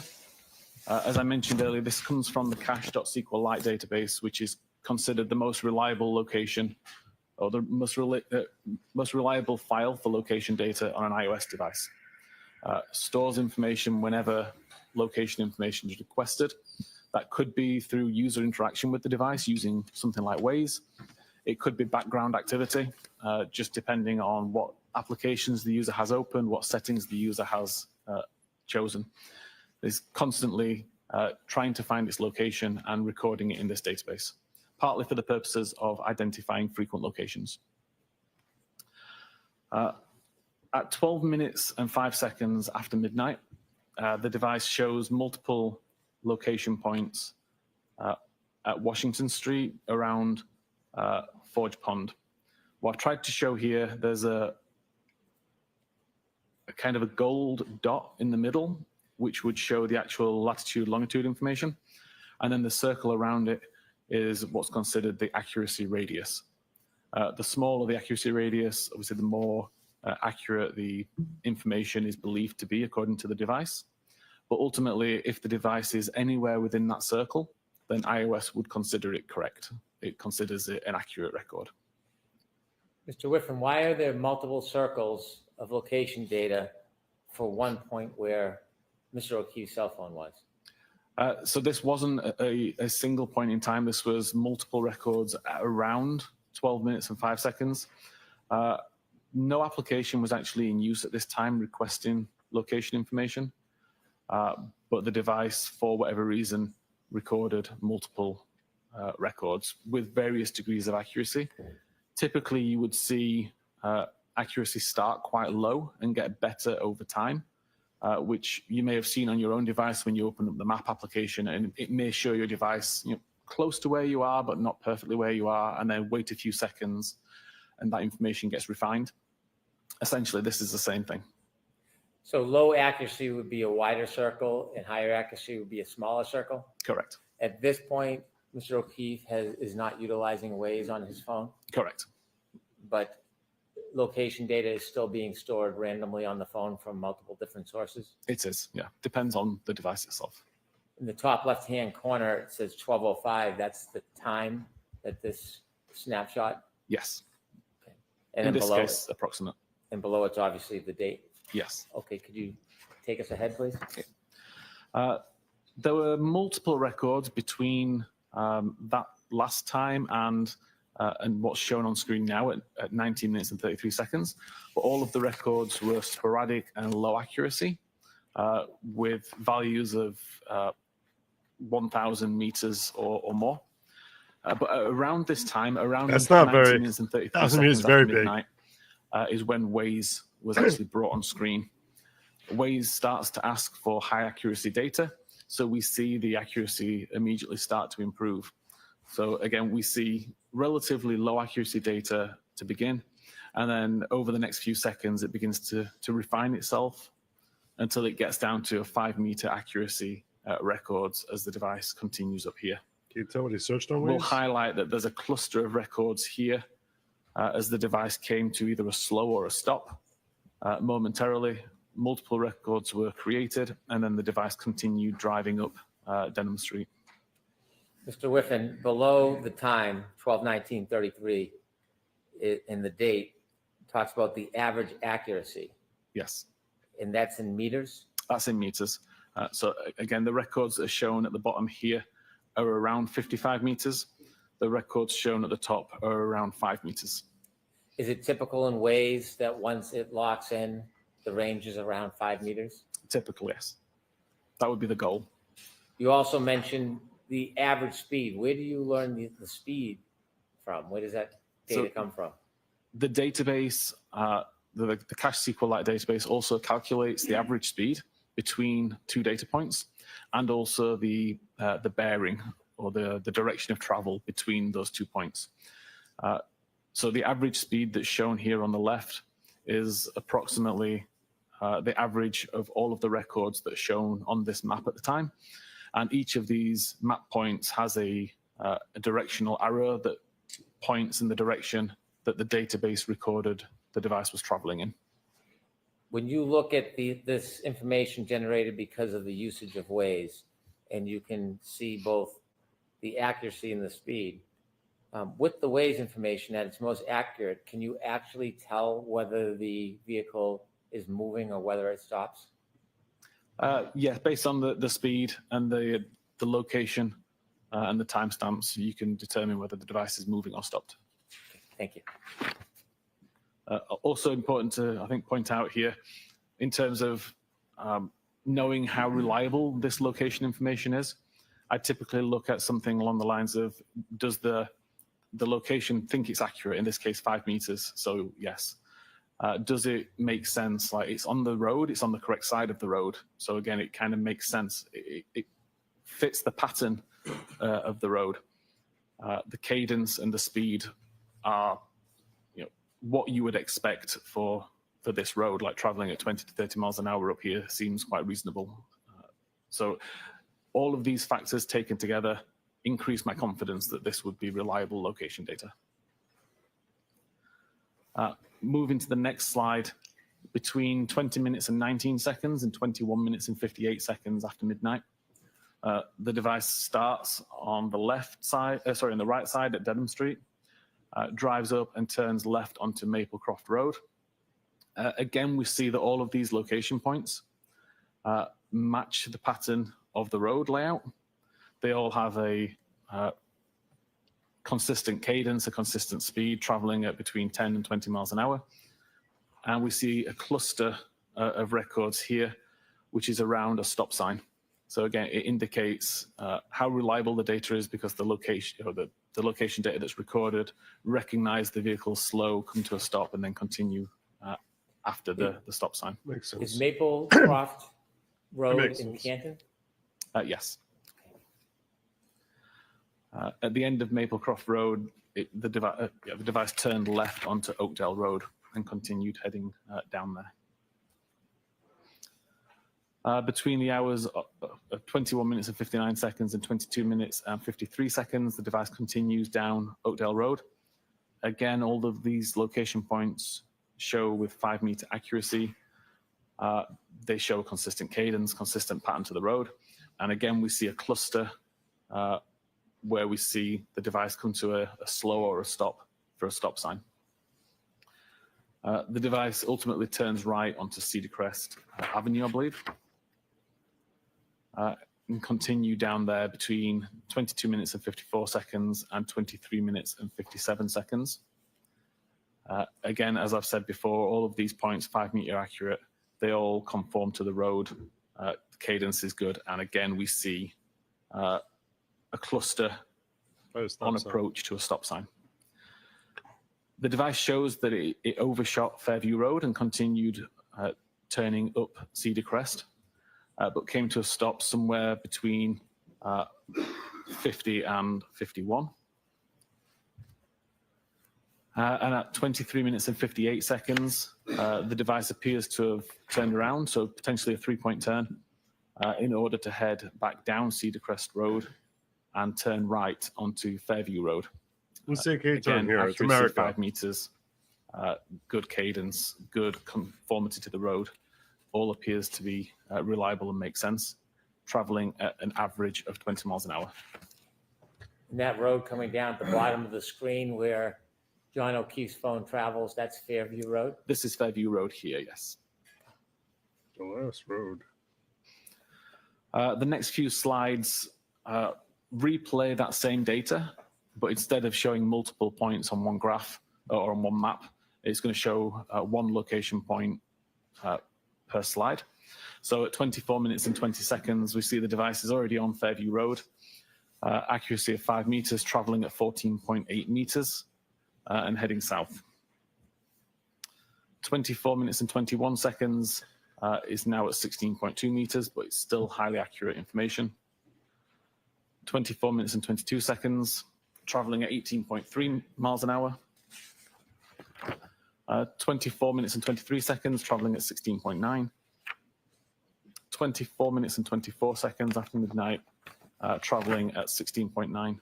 This sort of thing plays very well with the jury. They're able to actually picture, understand it. It's consistent with their own personal experience, likely personal experiences.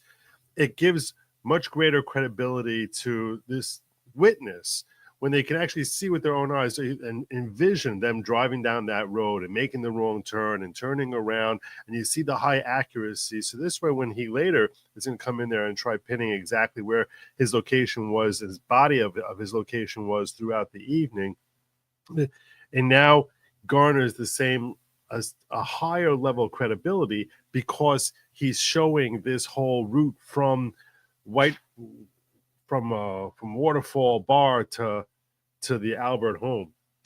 It's a very wise move by the prosecutor. It helps his own witness. And juries like this. They like feeling like I can trust this, that everything I'm seeing here there's a consistency with my own personal experiences and what you're going to be showing me right now. This is very good direct. 24 minutes and 25 seconds, traveling at 16.6. 24 minutes and 26 seconds, traveling at 17. 24 minutes, 27 seconds, traveling at 15.9 miles an hour. 24 minutes, 28 seconds, traveling at 14.5 miles an hour, at which point it's approximately outside number 34, around the driveway area. 24 minutes and 29 seconds, traveling at 12.1 miles an hour. 24 minutes and 30 seconds, traveling at 11.5. 24 minutes and 31 seconds, traveling at 10.4. 24 minutes and 32 seconds, traveling at 8.9. 24 minutes and 33 seconds, traveling at 7. 24 minutes, 34 seconds, traveling at 5.2. And 24 minutes and 35 seconds, traveling at 3.5. Slowing down. 24 minutes and 36 seconds, traveling at 3.2 miles an hour. And at 24 minutes and 37 seconds, traveling at 1.4 miles an hour. Finally, the device comes to a complete stop at 24 minutes and 38 seconds. I'll say from the testing that I've done related to the speed, it may not be 100% accurate, but it's a very good indicator of the speed in general. So if it says it was traveling at 10 miles an hour, it would have been traveling at somewhere between 9.5 and 10.5 on average. Mr. Whiffen, you just showed us the travel of Mr. O'Keefe's cell phone around 12:24 to 12:24:38 on January 29, 2022. And you said at 12:24:38, it came to a complete stop. Yes. Before that complete stop, was the car continuously moving at some speed? Yes, this is the first record that shows Stop signs. 0 miles per hour or 0 meters per second. Prior to this, there was always a record that showed some level of speed. If you look at number 34 on that chalk, if you can highlight it, please. Okay. If the driveway were at the right side, the top side of the house, Yes. does your studies indicate that the vehicle, or at least the phone, traveled past the driveway before it stopped? Objection, Your Honor. Ask it non-leading, please. Did this car or the phone that was in the car ever stop at the driveway of that address? No, according to the location and the speed data from the device, by the time it was approximately the driveway, the phone reports it was still traveling at around 15.9 miles an hour. Have you ever seen a photograph of that address? I have. You have or have not? I have. You have. And in that address, do you see on the far left corner of that address, the yard, there's a flagpole? Yes. Where this car stops, or this phone stops at 12:24:33, how close is the phone to that flagpole? I believe very close. And do you ever Even see Waze the is car within 5 meters. It could or be the anywhere in phone 5 minutes. stop anywhere near that driveway? No. Please continue. Between 24 minutes and 39 seconds and 25 minutes and 8 seconds, there were a cluster of more records, all showing 5 meter accuracy, but no movement. Although the center point does move around a little bit, you could interpret this as movement, but because all of the radiuses or radii overlap, there's also a good chance that there's no movement that actually occurred here. This is just the device as it's trying to refine its location. At 25 minutes and 30 seconds, we see a relatively significant change where the accuracy drops to 34 meters. We do see a course or a bearing that shows that the device reported it was heading west. But again, this accuracy radius includes the previous locations anyway. So it's difficult to differentiate between actual movement based on this location data or just on the fact that the accuracy reduced, the center point shifted because of that accuracy change, and therefore a bearing was attributed to it when it shouldn't have been. If I could ask you some questions about the chalk on that indicates 25 minutes, 30 seconds, so 12:25:30. The circles become larger. Correct. Is Waze still being used, or has Waze been stopped? No, Waze has been closed at this point for about 40 or 50 seconds. For how long, sir? About 40 or 50 seconds. This location data, or this circle, the perimeter, that's not coming from the Waze application anymore? No, the location data never came from the Waze application. Waze was requesting location data. iOS is responding to that request, and as part of that response, would write the information to its database. Waze itself records very little location data. So when you look at that circle based on location data alone, could the phone be anywhere within that circle? Correct. There is a bullet pinpoint center of that circle. Yes. That center of the circle doesn't necessarily mean that the phone is at that exact location, does it? It doesn't know. The center point is purely an indication of where you need to draw the center in order to draw the radius. If we didn't have a center point, how would you know where to draw this circle? And so the phone could be anywhere in that circle, close to 34, inside 34, 32. Objection, Your Honor. Ask it non-leading, please. Could the phone be anywhere in that circle? Still It leaving. could. Could it be at the center point? It could. Could it be still in the car? It could. Continue, please. Between 25 minutes and 31 seconds and 25 minutes and 36 seconds, there's an additional cluster of location data ranging between 61 meter accuracy and 17 meter accuracy. All of them roughly centered on the same point, approximately, and all of the accuracy radius covers the same area. Like there's so much overlap in these records that the device is essentially anywhere within the smaller circle. Between 27 minutes and 35 seconds and 38 minutes and 15 seconds, there was a approximately 50 low accuracy records. Again, the device wasn't being used to ask for location data. This is completely passive and resulting in some pretty poor location data. I've highlighted with the red arrow where the 34 Fairview Road is. And we can see, although a lot of these location data do overlap with that point, there are location information here that doesn't. Facts. At 38 minutes and 16 seconds, the accuracy improves again. Is now 18 meters accurate, but continues to show approximately the same location that we saw 10 or 15 minutes earlier, around the flagpole area. 38 minutes and 17 seconds, same general area, slightly higher accuracy information down to 14 meters. 38 minutes and 18 seconds, accuracy increased to 12 meters, shifted slightly. Now the flagpole area is essentially at the lower side of this circle. Obviously the top side of the circle now includes a part of 34 Fairview. If the location information is indicated by the circle and the circle has shifted, does that mean necessarily the phone has moved? Not necessarily. Typically, you could assume it has, but when we're already talking about accuracies of 12, 13, 14 meters, it starts to become a little bit harder to determine how accurate this data is. That's 30 feet to so 40.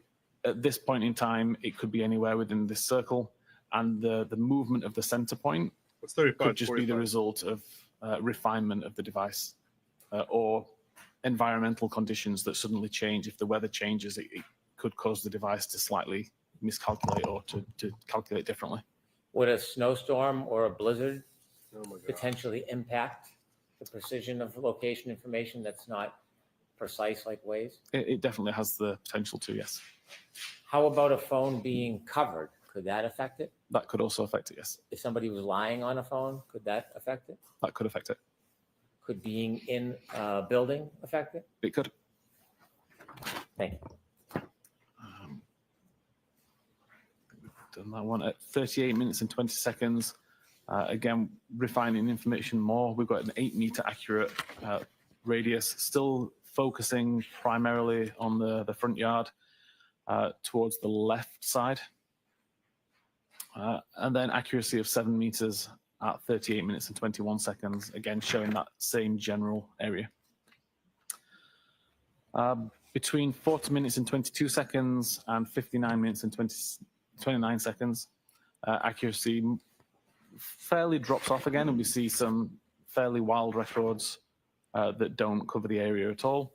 But we also see some more accurate records showing, again, where the red arrow points at Fairview Road. Those records are highlighted here, just between 40 minutes and 22 seconds and 59 minutes, 29 seconds, only showing records of 25 meter accuracy or better. And again, it's kind of focusing on that flagpole area.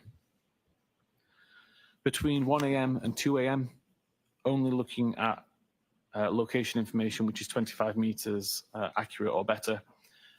Again, it kind of focuses around the front yard area, although some of these accuracies are still rather large and could put the device inside 34 on the opposite side of the street, towards 32. Between 2 a.m. and 3 a.m., fairly similar story. Again, most of these points are centered around that same location at the front yard. Similarly, between 3 and 4 a.m., between 4 and 5, between 5 and 6. And in fact, if I take all of the location data between 25 minutes after midnight until 6 a.m., only looking at the records that report 10 meter accuracy or better, then typically they all focus around that same location at the front of the yard, nearish to where the flagpole can be found. I'd like to ask you some It's not near questions the- about this photograph. There's a red circle with a bunch of red dots in the middle. Yes. Would those red dots indicate the center of some location that was captured at a particular point over that night? Yes. So each of those center dots is the center of a 10-meter accurate or better location record. I chose to not show the accuracy radius circle on this image just purely because it makes it hard to see when you've got all these intersecting lines.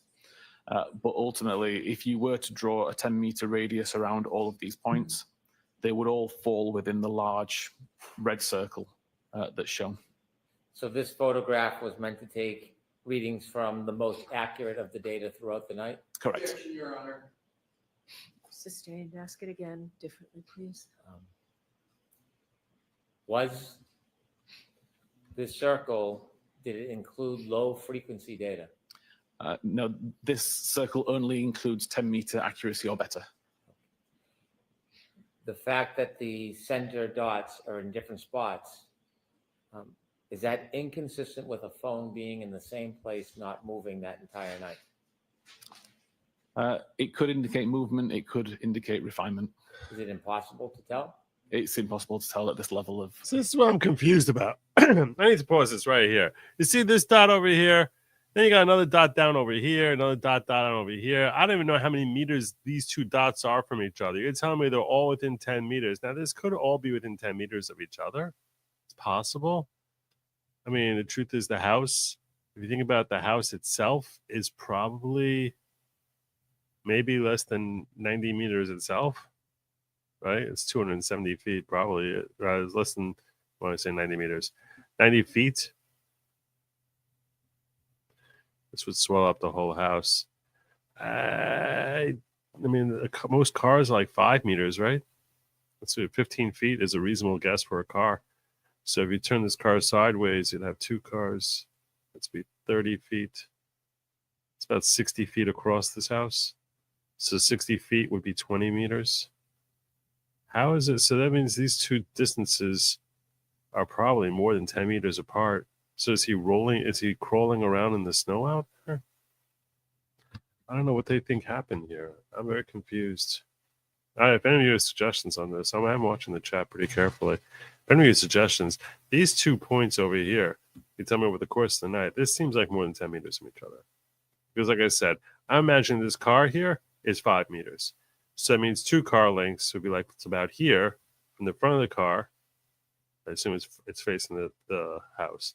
So from this end of the car till here is about 10 meters, which means that this is much more than 10 meters. So if you tell me we're relying on this, this is how we know where everything is. This is at least 15 meters from each other, according to my estimates. So in that case, 10 meters is not 98 feet. A meter is roughly 3 feet. It's very close to 3 feet a meter. So 10 meters would be like very close to 30 feet. So I don't know, when they're saying he's here the whole night within 10 meters of these 2 points, this point is another point, looks like we're down over here. This looks more like 10 meters from each other. What do you think? Is he crawling all over the place? I don't know what's happening here. They think that this is making it clearer. I mean, if you think that this, if you're saying that this makes it clear beyond reasonable doubt, I'm listening to their case in chief, and I have reasonable doubt before there's any cross. Detail anyway. Are all of these dots, given the range, 10 meters or under, are all these dots and all these readings of the high frequency data that you compiled for that night, are they all consistent with Mr. O'Keefe's phone being near the flagpole and not moving that night? Objection, Your Honor. I'm going on. I think that's a reasonable assumption. All right, this might be a good spot. Are you ready to move on to the next area, or you have any more questions about Now would be this? a fine time, Your Honor. All right, folks, why don't we take our morning break, 15, 20 minutes? We can see that there for 15. Thank you. Judge, please need to know what's going on. See, You see how far behind we fell here? please rise for the jury. I think we probably fell like 5 minutes behind. Wow, 8 minutes behind. It's been a long time here trying to figure this out. Good. Yeah, I when I'm looking at this here, To where when I look at this picture here, this picture does not help me convict him. I have to figure the radius of this circle here. Like I said, it's a reasonable estimate to assume that a car is 5 to 7, whatever kind of car you're talking about here, an SUV or something like that. It's going to be even longer, right? So it'll be 7 meters, which means that this will be 10 meters. Like measuring from this end of the car to that end of the car will be 10 meters. But let's assume it's only 5 meters long. Let's assume it's only 15 feet long. Okay. So you're talking about this would be 10 meters. From this point here, I can try. I can't. Flagpole found. I can't like highlight anything here. But from this point here until from this point here until here would be, even if the car is only 5 meters, which that's a smaller car. Even if this car, we have no idea what car this is. It's got some sort. It looks like it's got some sort of sunroof on it, but it would still be over here. So that means that this distance is 10 meters. You can't tell me that this isn't much further than that, much more than that. So these two should not be in the same circle, meaning that when you draw the 10-meter circle around this dot here, and you draw the 10-meter circle around this dot here, these circles will not be overlapping in any way, shape, or form. This whole overall circle looks like if you would draw a radius here of this overall circle. I'm hoping Alan Jackson asked about this. This overall circle looks like it has to be at least 25 to 30 meters. It's at least 5 of these car lengths. So yeah, I have a very hard time understanding. If you tell me the guy's knocked out, frozen in the cold, I don't understand these dots. This is not making it clearer for me that she hit him and now he's like basically knocked out unconscious. That doesn't make any sense. That doesn't make any sense to me. I don't know. Look, maybe some animal. And I'm trying. If I want to give the benefit of the doubt to the prosecution, maybe she hit him and some animal dragged him by his arm.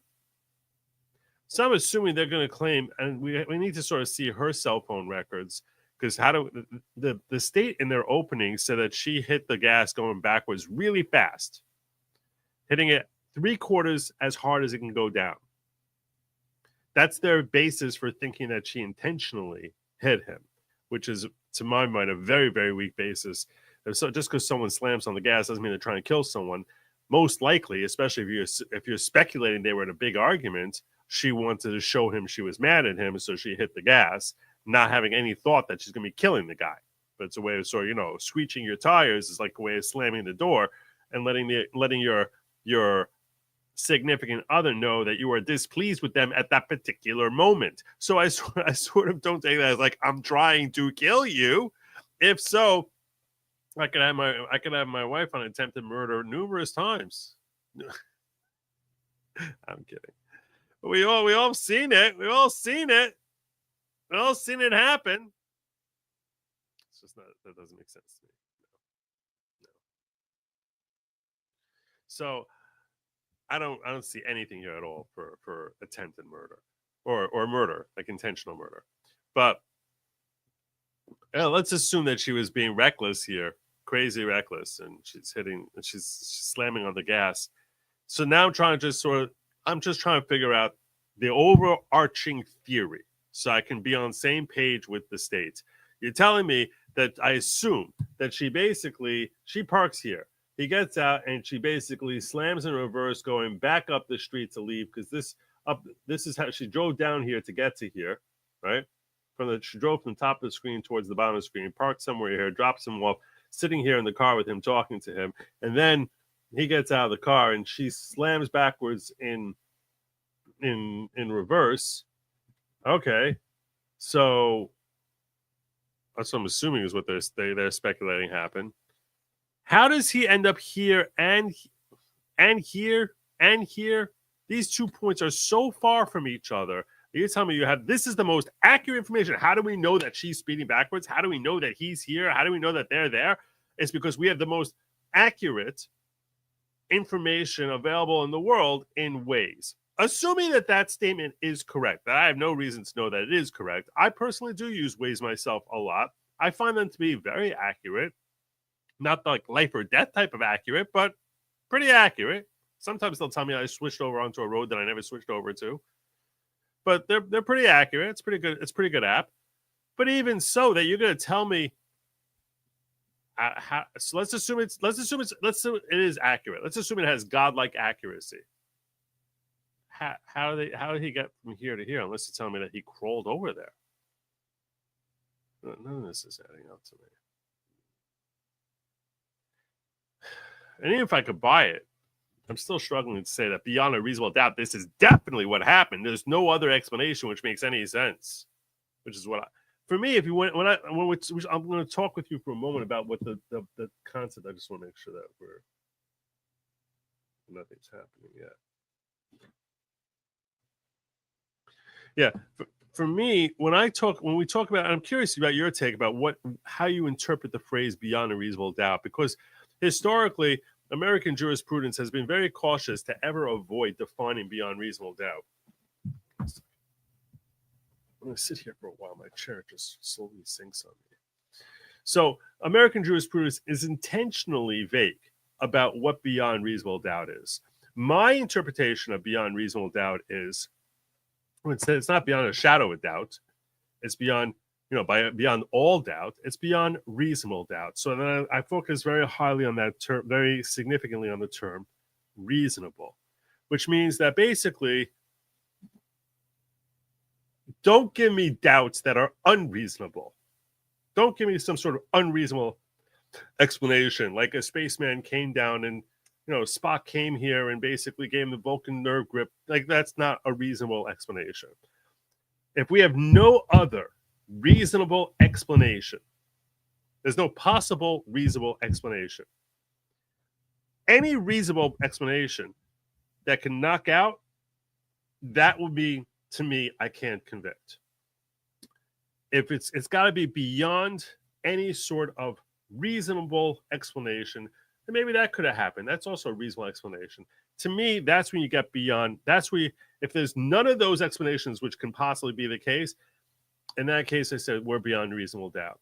I happen to sort of feel, and this is philosophically, I mentioned at the very start of this program today that over Sabbath, I was sitting and talking with a guy who was very upset with me that I'm not on board with frying Karen Reed, as he was telling me that she's an evil, vile, narcissistic, crazy woman. And I said, I think she likely is an evil, vile, narcissistic, crazy woman. That doesn't mean she killed the guy, though.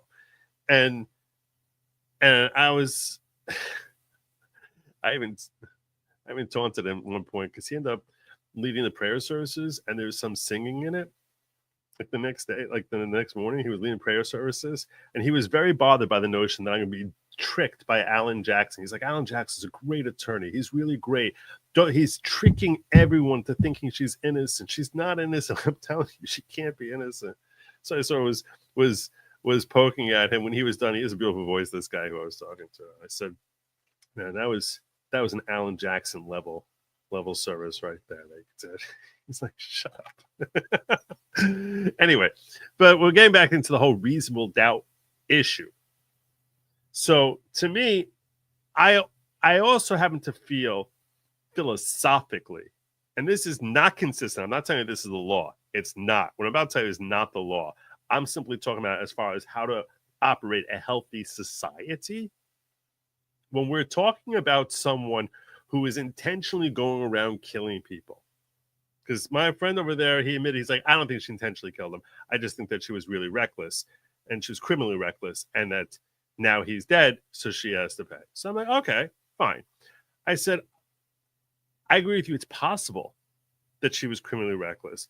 I fundamentally, and this is not the American law, I'm telling you now, I'm about to tell you, I'm a lawyer. I don't want to mislead anyone in the law.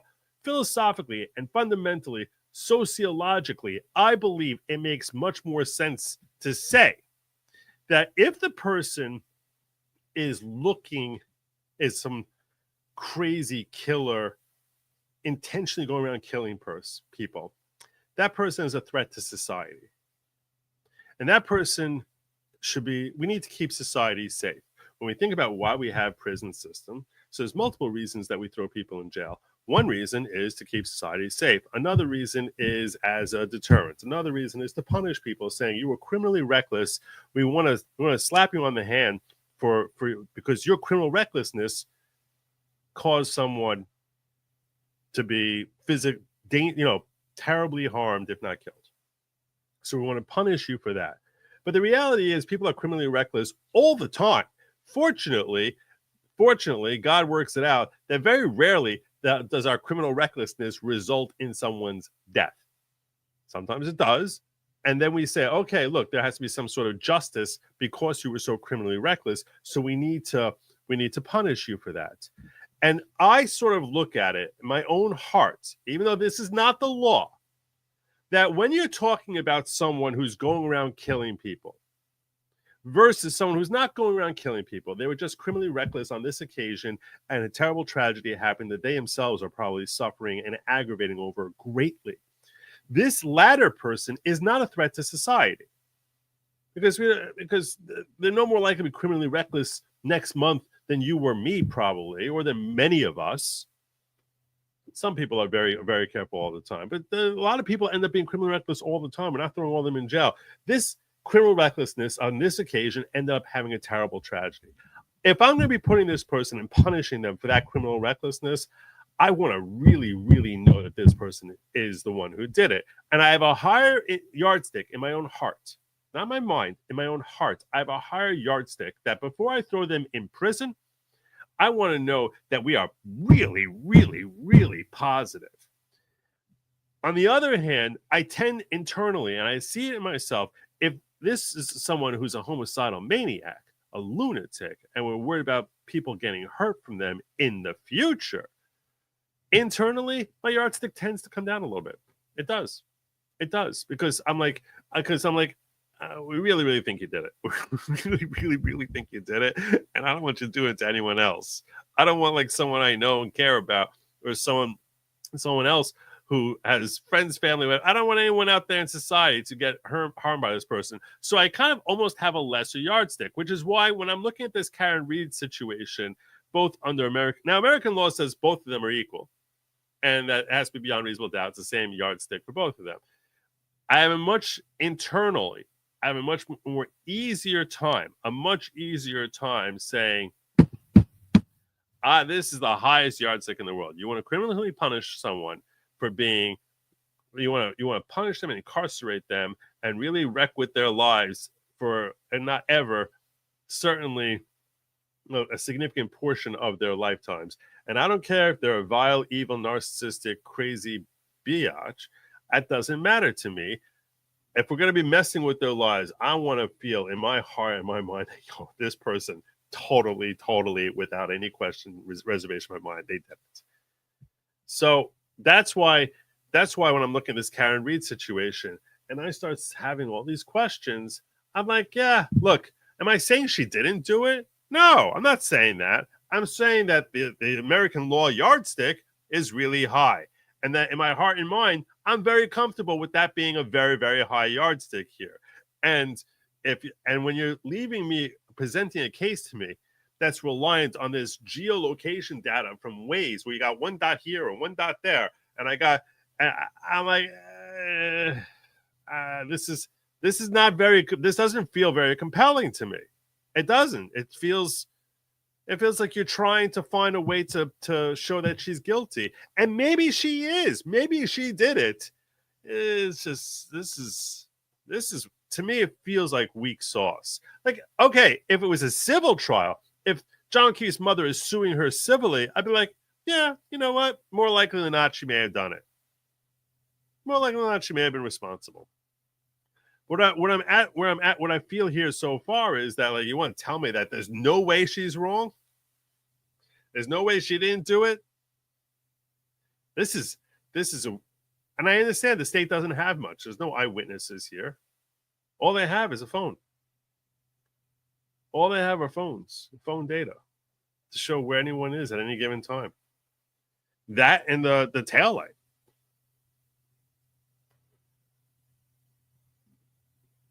So it's a tough case.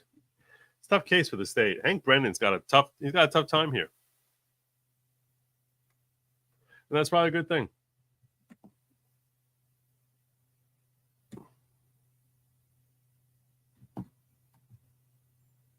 The geolocation there, here's the thing though. Here's the thing. The geolocation that this witness came forward with implies that he did not go in the house.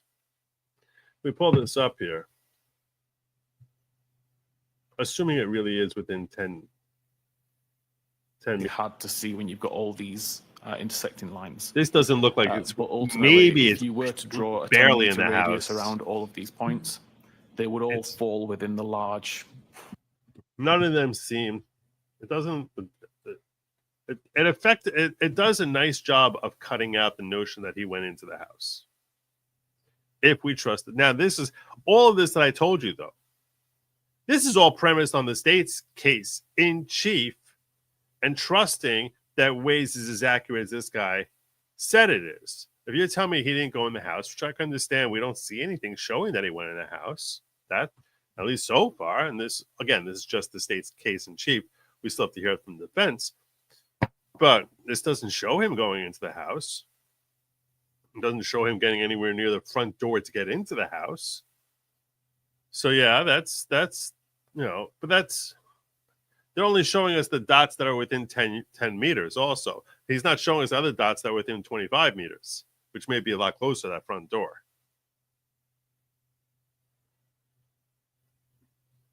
And this is something I thought of also. What if he lost the phone outside? Okay, could be. So he lost the phone outside, came back outside and fell down dead on top of the phone he found. That sounds kind of crazy. Why is this thing not? Needs to be logged. There we go. What happened? Did they end on me? Is that what happened? They killed the stream? It looks like they killed the stream. Yeah, they ended that stream, NBC 10.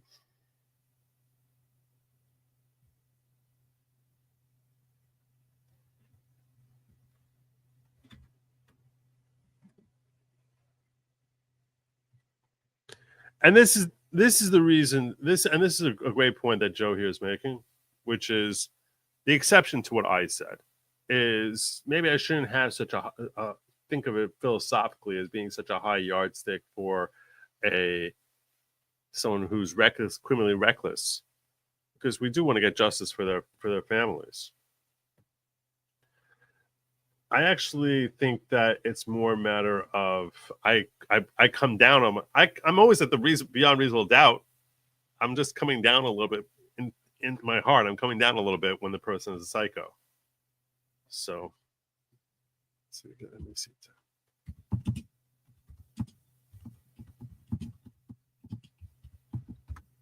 Maybe they start a new stream. No. So NBC 10 shut down. Let's see if we can get Court TV.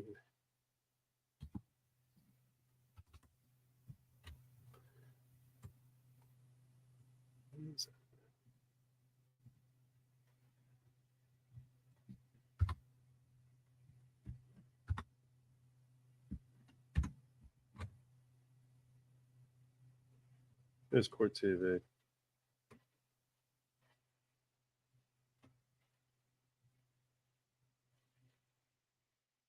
This is interesting. This, I'll tell you right now, she's going to walk. I'm looking at a Court TV feed here. Look at this. Look at this. Do you think Karen Reed killed John O'Keefe? This poll, 78% saying no. She's going to walk. This is not, Court TV is a lot better of a dynamic of like what public sentiment is than probably my own chat would be. Because my chat's reliant on people having much more intellect than a typical juror.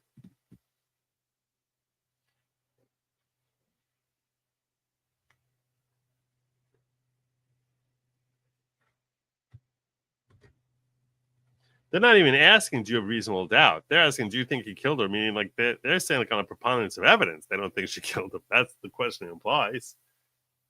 6,000. 6,200 votes so far, and more than 3/4 saying no. More than 3/4 saying no.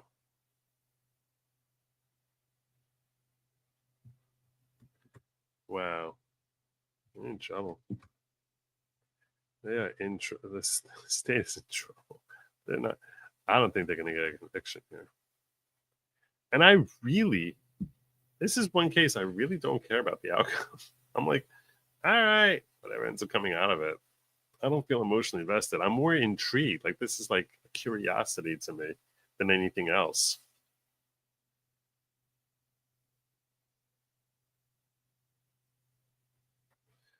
Yeah, and I'll tell you this. I think Lemonzinger is correct. I was trying to explain to my sons. I don't know if I expressed this well enough here, but I want to explain to you, because this is one of the questions that I also was asked over the weekend, was like, so what, you think 30 people, cops, firefighters, they're all in cahoots to go after Karen Reed? That's not what I think happens. That's not what I think happens. I think that one or two lead investigators come to a conclusion. This is our perp. This is our guy, or in this case, girl, who is our defendant. This is the one. Now go find the evidence to prove it.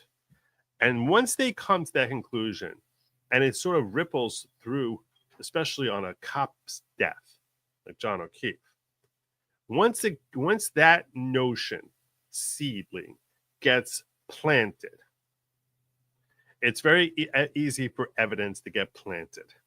Not because they want to get Karen Reed specifically, that there's a personal animus of like, oh, I hate that machshefa, I just want to get her. No, it's a matter of, we want to get justice for John's mother. His poor mother has suffered so much. We need to get justice, and we just don't have enough evidence. We know she did it. We just don't have enough evidence. So let's play around with some of the evidence to try and help, or remember statements she made, because this is ultimately for the greater good of putting this woman, who really we believe did it, putting her away. So if we can all just come together and had a little more facts to help bolster and nail this case down, in that case, we can put away this person who we in our heart of hearts believe is responsible. So even if he did accidentally die at the hands of Brian Albert or someone else on that property, Brian Albert's property, if a couple of people are sufficiently powerful that they can plant that seed that, hey, Karen Reed is the guy, Karen Reed is the defendant, we need to dig up all the evidence we can to show that Karen Reed, and we really don't have enough to show it, I can see one or two people going along with it, and everyone else sort of just, having their memories conform with that story in ways that are more compelling for a jury, in the interest, not of like they hate Karen Reed, but of like feeling morally justified that they believe she did it, and they want John O'Keefe's mother to see justice.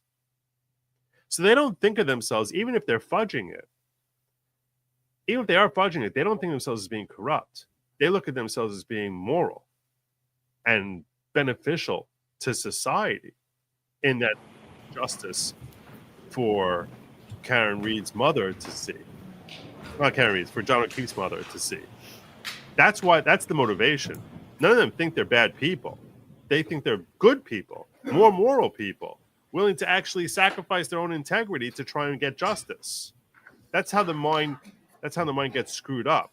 We start thinking of ourselves like, oh no, I'm doing a good and moral thing here. Yeah, I had to fudge and sprinkle some like a Michael Proctor, perhaps. I'm not saying he did, sprinkling some tail lights around. Because it's actually completely seated.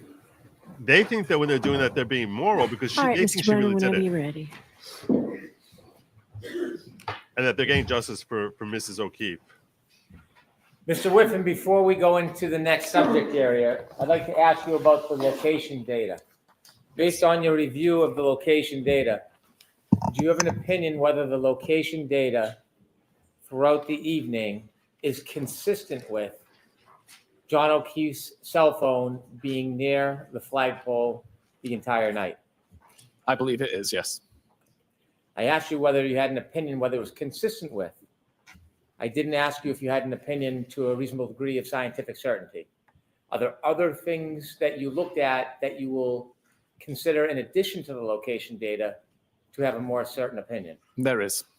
And is the next thing that you considered Apple healthcare data? It's the Apple Health data, yes.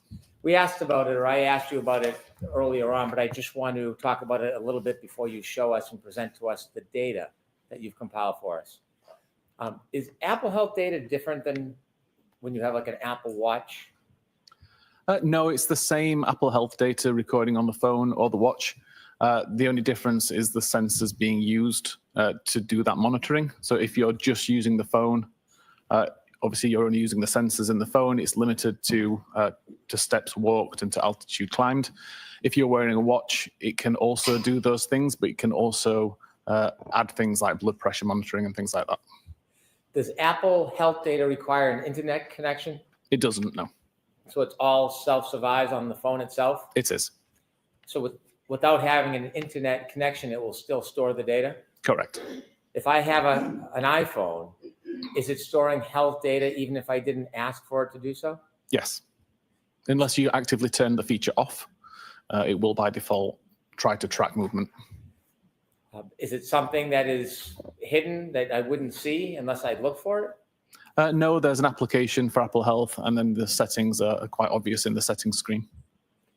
Apple Health data tracks movement of the phone? Correct.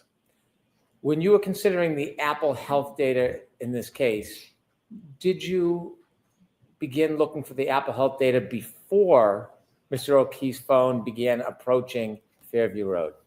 Yeah, I started again at around midnight and looked at the health data up until 6:30 a.m. on the 29th. The different points when you tracked Apple Health data, is that helpful even if you're only trying to isolate a certain point in time? It can be, yes.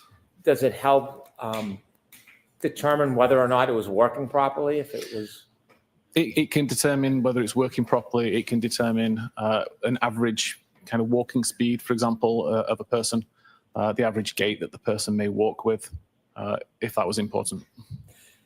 If a person has an iPhone and they're moving and it registers Apple Health data, and then they stop moving, and the healthcare data doesn't register because there's no movement, would the Apple Health data resume movement even if somebody else picks up the phone?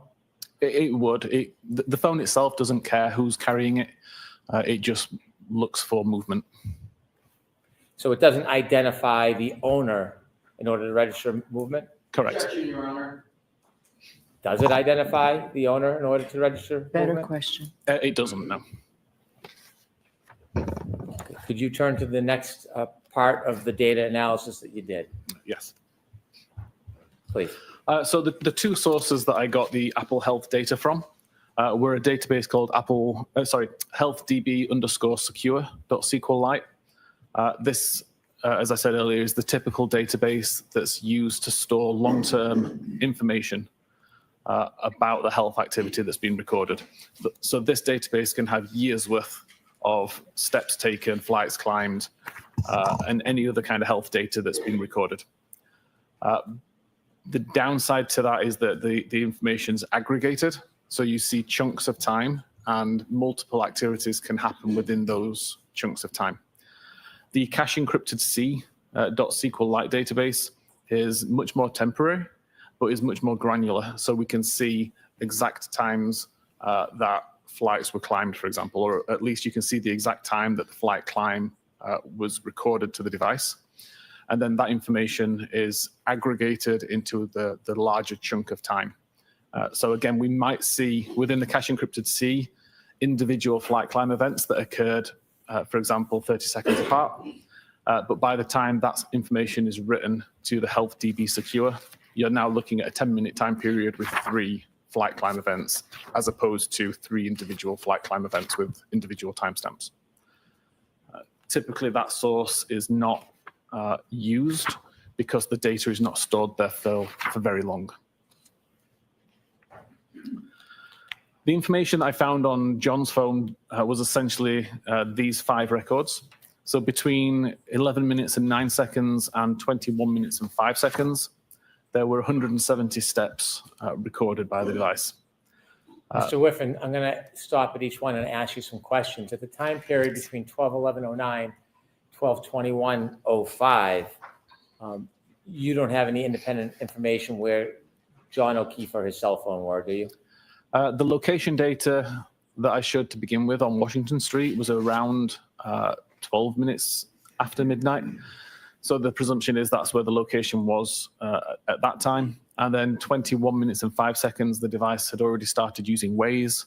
It was already driving along Denham Street or had turned onto Maplecroft. What time did you say that Waze was initiated?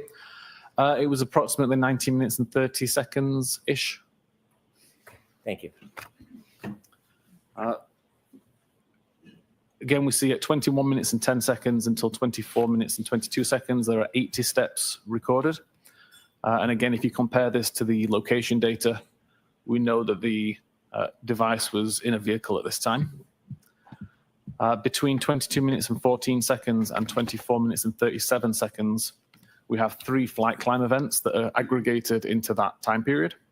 And again, the location data shows that the device was traveling in a vehicle at that time.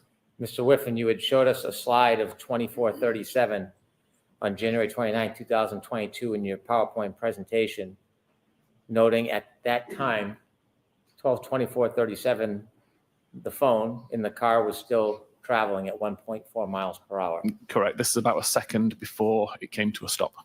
Can you conclude to a reasonable degree of scientific certainty that that period of 12/22/14 to 12/24/37, Mr. O'Keefe, or at least Mr. O'Keefe's cell phone, was still in that car? Yes, the location data shows it was in the car at the time. And my next few slides will demonstrate why that was still recording a flight climb event while it was in a vehicle. Thank you. At 31 minutes and 56 seconds until 32 minutes and 16 seconds, there were 36 steps recorded. And then there was no further health activity recorded on the device for several hours until 4 minutes after 6 a.m. When 432 steps were recorded between the time of 6:04 and 6:11. Let me ask you about that 12/31/56 to 12/32/16 time period. We can see larger ranges in the time period range. That is a smaller range comparatively. Yes. Okay. At 12/31/56, is that the beginning of the 36 steps? Essentially, yeah, it takes the timestamps from the cache encrypted C, looks at when the first step occurred, looks at when the last step occurred, and aggregates the times based on that. So 12/32/16 would be the last steps taken for that cell phone. Correct. And in between that time period, there's 36 steps. You shared earlier that it doesn't indicate the direction of the steps. Correct. Other than the movement that equates to steps, can it tell anything about what direction, the positioning, how the phone was moving? It can't, no. It's just purely registered what it thinks are 36 steps. Could it have been a straight line? It could have been a straight Could line. it have been somebody pacing? It could have been, Could it have been somebody moving and jumping? yes. Jumping, if they were jumping forward, essentially. After 12/32/16, when this phone took its last steps, it never moved again? Objection, Your Honor. Form of the question, it's sustained. After 12/32/16, when this phone took its last steps, Yeah, did it that's move still again leading. until That's still leading. 6 You or said it took its 4 or last 1 steps. a.m.? There were no more steps or flight climb or any other health activity recorded. A leading question suggests the answer. So when you hear a fact built into a question itself, that is often, if not invariably, going to be some type of leading question. So when he throws in that after it took its last steps, that's already you're giving the answer. It doesn't matter if you say it didn't or it did it or it didn't did it. It's still the same thing. That's the same leading question. She allows that form. I've over and over again this judge seems to allow leading questions as long as you just change it from a negative to a non-negative question, which is weak sauce. But during that time. Do you know what triggered movement at 6:04:01 a.m. of Mr. O'Keefe's cell phone? I presume that the device was moving at that time, but I don't know the details of who. Objection, Your Honor, move to strike on this. I'll strike it. Please continue. Regarding the flight climb events, looking at the cache encrypted C database, I was able to find more granular, accurate timestamps for these records. And I showed those timestamps on this map at the position that the device was, according to the location data at the time. So you're going back to earlier in the evening now, 12:22:14. Correct. To 12:24:37 when the phone stopped near the flagpole. Correct. Okay, thank you. So we have the first record at 22:17, a flight climb event was recorded. I've highlighted that was a red line, and that equates to the red line that shows underneath the timestamp where the location was, where the device was at that time. The second record is 22 minutes and 32 seconds, showed with a green line, which shows over here. And then finally, 24 minutes and 37 seconds after midnight, shows with an orange line down here outside 34 Fairview. I'd like to point out that health activity events are recorded upon the event completion. The device doesn't know that you're about to walk up some stairs. It doesn't know that you're halfway up some stairs. It has to wait until you've reached the top in order to detect that an altitude change has occurred. So that change only gets written to the database once the flight climb has ended. I tested approximately 8 different phones, different models, different versions of iOS, and found that on average, there was a time difference between 15 and 50 seconds between when I physically stopped walking up a flight of stairs and when the record was made. So it's just based on the time that the device takes to pull the altitude, detect that an altitude difference has occurred, and then write the data to the database. So then I took that average data between 15 and 50 seconds and plotted it onto this graph, which also plots the altitude of the device over time. So the red line here shows the time according to the cache encrypted C database where the first flight climb event was recorded at 22 minutes and 17 seconds. Working back 15 seconds from that to say that with the gap that I know exists between the flight climb ending and when the record's recorded, the flight climb event is presumed to have occurred within this red gradient area. The altitude information on the device shows that between those times, the altitude increased from around 41 meters to around 45 meters. You may recall earlier I said that it's a 3-meter incline that Apple considers a flight climb event. Therefore, the incline that occurred within this red gradient is sufficient to trip a flight climb event. When we look at the second record at 22 minutes and 32 seconds, this is shown on this chart as a green line. And again, working back 15 seconds and beyond to allow for the tolerance, we see the green gradient area. This shows an altitude change of around 45 meters to 48 meters. Again, that would be sufficient for a flight climb event to be recorded because we have 3-meter incline change.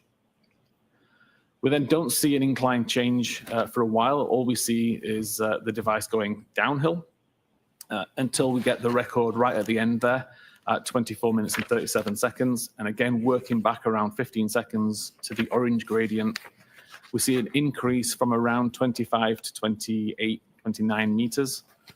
Again, that would be sufficient to cause a flight climb event to be recorded. I'd like to ask you, Sorry, I'll go back. continue, and then I'll ask you, please. Okay. I then compared that information to a topology website from the area, according to a topology website data, and plotted that out here. We see the red circle now is related to the first flight climb, the green circle to the second flight climb, and the orange circle to the third flight climb. The gradients that we see here are the same gradients that were shown on the previous graph. So the presumption is that within this red gradient is where the flight climb event occurred. Within the green gradient here is where the second flight climb event occurred. And within the orange gradient here is where the third flight climb event occurred. The white circles show the altitude of that particular location according to the topology website. So again, we see that for the red gradient, there's an increase from 43 to 47 meters. Between the green gradient and the green number 2, again, we're going from around 47 to 50 meters. And then with the orange gradient at the bottom, we've gone from around 26 to 28 meters. So fairly consistent with the data that was recorded on the device in terms of altitude information. And I would suggest is the reason that these flight climb events occurred.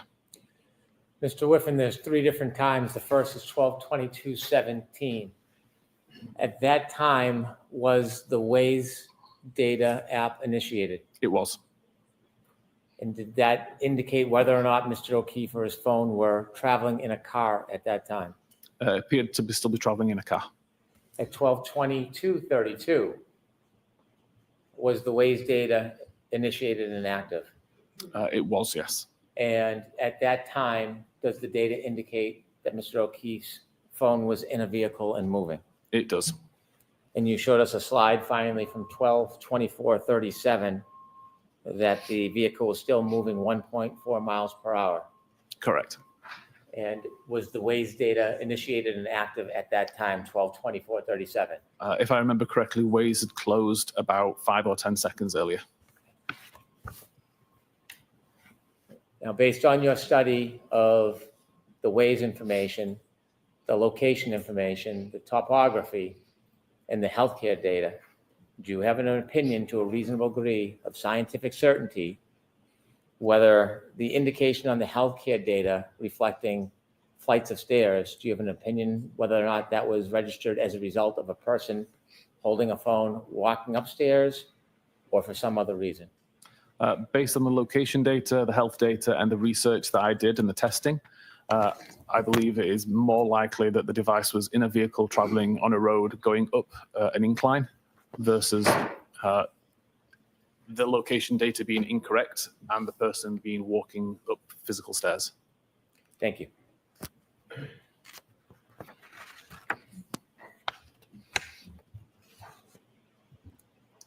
You can continue, please. Okay.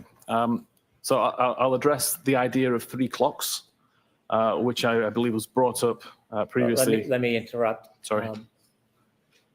Why don't we just explain to the jury how clocks work in an iPhone? That is kind of covered in the next slide anyway. Okay. Maybe worth just jumping ahead to that slide. Explain the idea of 3 clocks. Yes. Essentially, there is one clock on an iPhone. It's the clock that you see. It's shown in the top corner, and all activity is related to that particular time. So when you receive a text message, the time that's shown in the database is related to the time that you can see on the phone. When you do health activity, it's related to the time that you see in the top corner of the phone. Everything is related to that time. The difference is within the current power log databases. It's a subset of files stored on iOS devices. They use what's called a monotonic clock, but it's not a clock that can actually be trusted to see when events occurred. It's the way that the device records time. It's essentially a counter that's just counting seconds since the device was reset, basically. And I'm sure most people can recall a time where you would set a clock on a digital device, come back to it 3 or 4 months later, and the clock's now not quite as accurate as it was when you left it. Time starts to drift. It might drift forward and be faster. It might drift slower and be further behind. That essentially happens with the monotonic clock as well. So you have to take the values that the monotonic clock provides and add or subtract different values, which are essentially offsets. in order to get the accurate time. And that's what I'll be displaying in this slide here. The confusion with the idea of 3 clocks, I believe, comes from the way that Magnet Axiom product displays power log data. They show a monotonic date and time, a baseband date and time, and a display date and time within the power log records. As an examiner, it's really good to see this data and understand how the tool is determining these values. As an examiner, it would be really bad to look at these values and think that they are accurate timestamps at face value, because they aren't. And I'll start to talk through how this information works. So the other thing that Axiom shows, as well as the monotonic baseband and display times, is they show the location where this information came from. In this case, we have 2 tables. One is called PL Springboard Agent Event Forward S block. And that is what this table is here. And you can see we've got an ID number, a timestamp, and a value of locked. But we also show a second table that's involved called PL Storage Operator Event Forward Time Offset. And that's this table at the bottom here. So again, we see there's an ID, a timestamp, baseband, kernel, and system values. These values all need to be read together in order to make sense of the data. So for example, if I take the timestamp that's shown here, the 1643 33687 number, if you treat that as number of seconds since the 1st of January 1970, it's what we call a Unix epoch. That will get you the timestamp of 29th of January 2022 at midnight, 21 minutes and 27 seconds, once you account for the UTC -5 offset. And you'll see that that is the same timestamp that Axiom shows here as the monotonic time, 12/21/27. What we need to then do is take that monotonic time and add it to the baseband value that we see in the time offset table. So now we have a value of 1643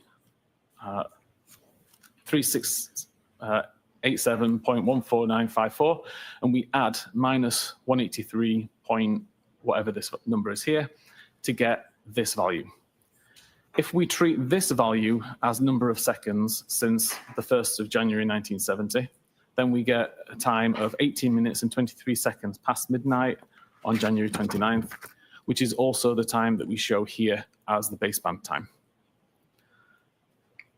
Finally, we can take the monotonic time and add the minus 181 seconds shown in the system to get this value, which equates to 18 minutes and 25 seconds past midnight on the 29th of January, which is the same as the display time up here. So all this is essentially doing is saying that the counter that is built into the iPhone is registered the time of that we see in the top, the monotonic time. This is not necessarily the time that the event happened. You have to offset it with this value here in order to get the actual time that this happened. My own personal phone, when I was doing this testing, the time difference between the monotonic time and when something actually happened was over 2 weeks. There was a massive difference because my phone has been drifting so far since I originally bought and set up that phone. And again, when I was testing this, I can turn the flashlight on, turn the flashlight off. Both of those activities are recorded in the power log database. If I just look at the monotonic time, it's off by over 2 weeks. If I do this process to calculate the correct offset, it shows exactly when I turned that flashlight on and when I turned that flashlight off. The calculation is imperative. Without the calculation, these timestamps are irrelevant. And all Axiom is doing here is they're showing you the values that they use in order to calculate the final value.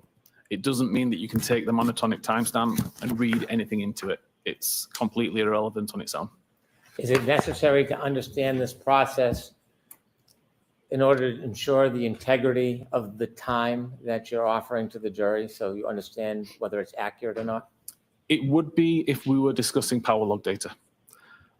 Power log data only really encompasses things like battery level, the time and date that it's plugged in, button presses, camera usage, things like that. It doesn't count for location data. It doesn't count for Apple Health data. They both work on the system time, and they both work on the same system time. So they're always going to be aligned. Do you have an opinion to a reasonable degree of scientific certainty as to the accuracy of the location data times and the accuracy of the health data times that you shared with us? They'd be consistent with each other. So to summarize that, there's only really one clock that's in use on an iPhone for recording. The only difference is the monotonic time, which is how power logs record information, but you need to offset the times to figure out when that activity actually happened. And that you only have to offset those times for power log data, not for health, not for location, not for messages or photographs or any other activity like that, purely power log data. Okay. Is there another subject that you looked at, that you analyzed in order to reach a conclusion about the time and location of John O'Keefe's cell phone over the night of January 29, 2022? Yes, the next one is battery temperature. Can you explain a little bit of background on this before you start? In the Yes. opening, So Brennan again, talked a we lot have about battery temperature. temperature sensor built in within the phone, monitoring for if the battery temperature increases too high and becomes a danger, or if the temperature gets too low and becomes an issue. So it constantly monitors the temperature of the battery and records that information in the Knowledge C database. Did you look into the battery temperatures from before midnight and after midnight and do an analysis regarding the temperatures of that cell phone battery? I did, yes. Throughout the evening of the 28th of January and then the morning of the 29th. Mr. Whiffen, that's going to be hard to read. Is there any way you can enlarge it? But apparently not like that. There we go. Thank you. So on the evening of the 28th, see an average temperature of around mid 80 degree Fahrenheit. I've got no understanding of where the device was at this time, whether it was in a pocket on a surface, whether it was in use or not. But I just wanted to get an average idea of temperatures of the device. By 13 minutes after midnight, we're still at 82 Fahrenheit. At 22 minutes after midnight, we know from the location data that the device was currently in a car, and we see the temperature has dropped to 77 Fahrenheit. By 37 minutes after midnight, we now know the device is already at Fairview. It's been at Fairview for approximately 12 minutes, and the temperature has continued to drop. It's now 72 Fahrenheit. Mr. Whiffen, if I can interrupt you. At 12:37, when the temperature drops to 72 degrees, is that before or after the healthcare data stops for that evening? That's after. Thank you. 45 minutes past, the temperature's dropped to 66 Fahrenheit. 53 minutes past, it's dropped to 61 Fahrenheit. 7 minutes after 1, it's dropped to 55 Fahrenheit. At 1:36, it's dropped to 50. And then we have a large gap in the data, with the next record being made at 6 minutes after 6 a.m., when the temperature is 43 Fahrenheit. Mr. Whiffen. Okay, so Hank Brennan said in his opening statement that pay close attention to the battery temperature. And I can understand why to him it looks very significant. This is just look at, if you look back at, it was consistently between 25 and 30 degrees Celsius throughout the night. And then you see 13 minutes after the hour when he's still in the car, it's at 28 and it drops down to 25. Now at this point he's out of the car and you can see that over the next 30 minutes it's dropping 10 degrees Celsius, 18 degrees, 17 degrees Fahrenheit. That to me does do a lot to suggest that he's outdoors this whole time. Now I can't deny that. It does. And then, I mean, 6 o'clock in the morning. So now, after 1:36 in the morning, so when it comes down to 50 degrees Fahrenheit, over the next hour, that's a very steady drop in the temperature without any increase back up when he's going back for him going into a house. You don't see anything of that. It seems to be pretty consistent. There's a half-hour gap here. It's a longer gap than the 10-minute, 14-minute gap. I can't deny that this, to me, is the most compelling evidence that we have so far, much more than the geolocation data. The most compelling evidence that he really was outside this entire time and was not in the house. Right? I mean, he's getting out of the car at 37 minutes and it's dropping by 6 degrees. We didn't see any of that. If we go back just even a little bit here, I mean, I don't want to do it because I'm going to lose my place in time here, but to me, that I personally find that compelling. I wonder, what do you think? Do you think that that's compelling? That he was outside, not inside. 5-hour gap, they're saying it's because the phone wasn't working. Phone has any protection or coverage. Well, let me ask it this way. If you're saying it's not compelling because it was under him, that's implying he's laying on the ground already. 6:02, 6:03 to trigger that 6-degree drop in temperature? I don't know. Accurately, no. Okay. And then you're now at 6:14 and it's 37 degrees? Yeah, you're correct. This is the coldest temperature recorded. Oh, yeah. You know what, if anything, happened to that phone? And yeah, the defense covered this. 15:01. Let's hear what they said. I don't know. Okay, please continue. And then as of that point in time, from 6:35, we start to see an increase in temperature to 43 Fahrenheit. At 6:40, it's up to 50 Fahrenheit. At 6:48, up to 55 Fahrenheit. And at 6:56, up to 61 Fahrenheit. And then also plotted this out onto a graph just for visualization. Again, we can see on the evening of the 28th, the temperature is relatively consistent.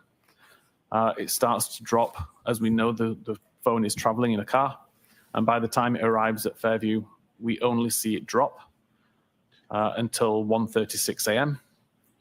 Okay, but if you're going to say that it shows that his phone was outside, not him, so what does that mean? That he went outside, found his phone, and dropped dead right there on the spot? Like, what does that mean? That's hard to understand. To me, that's starting to go beyond the whole, that's not like a Martian type of explanation, but that doesn't, to me, sound very reasonable. That he left his phone outside, dropped it outside, and then goes outside and drops dead right there where he finds the phone. Or is killed right there by someone else, whatever, right there where he finds the phone. Okay, that's a little bit more of a stretch to me at this point. Personally, that's a subjective opinion. We see a relatively modest drop over the next few hours, but no records recorded. We see the final drop at 6:14, and then we see an increase. But there are no increases occur prior to 6:14 that would suggest that the phone went from a cold environment to a warm environment or had extensive usage. Between 1:36 a.m. and 6:06 a.m., is there any indication at any time that battery temperature went up? No, there's no records related to battery temperature at all for that time. Thank you. Is there another area that you looked at for your conclusions in this case? Yes, I was looking at device usage. What is device usage? Information about when the user unlocks the phone, what applications they're using, what they're using the device for, and when they lock the phone again. Would device usage require an actual person to interact with the phone, or can it happen without user interaction? Everything that I was looking at was related to physical interaction and manipulation of the device by a user. Please continue. So the three sources of data that I used for this were Knowledge C. By the way, and I hit on this over and over again. I'll likely hit on it many times again. I'm not saying she did it. I'm simply saying, to me, this says he was outside. For all I know, he slipped on the ice and died right there while he was going to Brian Albert's house. I don't know. That would make a lot of sense, right? I still don't understand how he would have an injury in the back of his head in the front. Black eye, but he could fall on his eye. and stuff, and that could happen. And hit a rock on when he falls. We're still left trying to figure out how he got those scratches on his arm. But database, I mentioned earlier that logs lots of different activity, including device unlocks, device locks, applications that are on screen. The current power log, which I mentioned, which can track button presses. So specifically when the lock button is pressed and the times that I display have been offset appropriately. And unified logs, which is essentially a list of almost everything that's happening on that phone for a short amount of time. But it would be used, for example, if you had a problem with your device, took it back to Apple because it was crashing all the time, for let's say, they could look at the unified logs and figure out, well, what's causing these crashes to occur. So really granular. We see that at 12 minutes and 52 seconds after midnight, the device is unlocked using biometric Face ID. The SMS application is on screen for about 5 seconds before it's closed, and then the user presses the lock button at the side of the device to lock the phone. At 13 minutes and 54 seconds, biometric Face ID is used again, and the SMS application is opened. And at 14 minutes and 29 seconds, the lock button is pressed again, causing the device to lock. 15 minutes and 46 seconds, the device is unlocked using Face ID. The SMS application is already on screen because that's the application that was on screen when the device was locked. And the device is locked again at 16:03. At 17 minutes and 59 seconds, the device is unlocked again using Face ID. The SMS application is still on screen from before. And at 18 minutes and 12 seconds, the lock button is pressed, causing the device to lock. At 18 minutes and 25 seconds, the device is unlocked using Face ID. The SMS application is already on screen from the previous usage. And at 18:31, the SMS application is closed. At 18:34, the phone application is opened by the user actively pressing on the phone icon on the home screen. At 18:36, they're now in a call, and this causes a different screen on the phone. And at 19:23, that phone call ends. At 19:29, the Waze application is opened by the user pressing on the icon on the home screen. And that's open for approximately 5 minutes, closing at 24 minutes and 26 seconds. 2 seconds later, at 24 minutes and 28 seconds, the device is locked by the user pressing the lock button on the side of the phone. At 24 minutes and 59 seconds, the device is unlocked using Face ID. The SMS application is opened using the icon on the home screen. And at 25 minutes and 9 seconds, the lock button is pressed by the user to lock the device. At 27 minutes and 45 seconds, the device is unlocked using Face ID. The SMS application is already on screen, and at 27 minutes and 50 seconds, the device is locked using the lock button. 29 minutes and 52 seconds, device is unlocked using Face ID.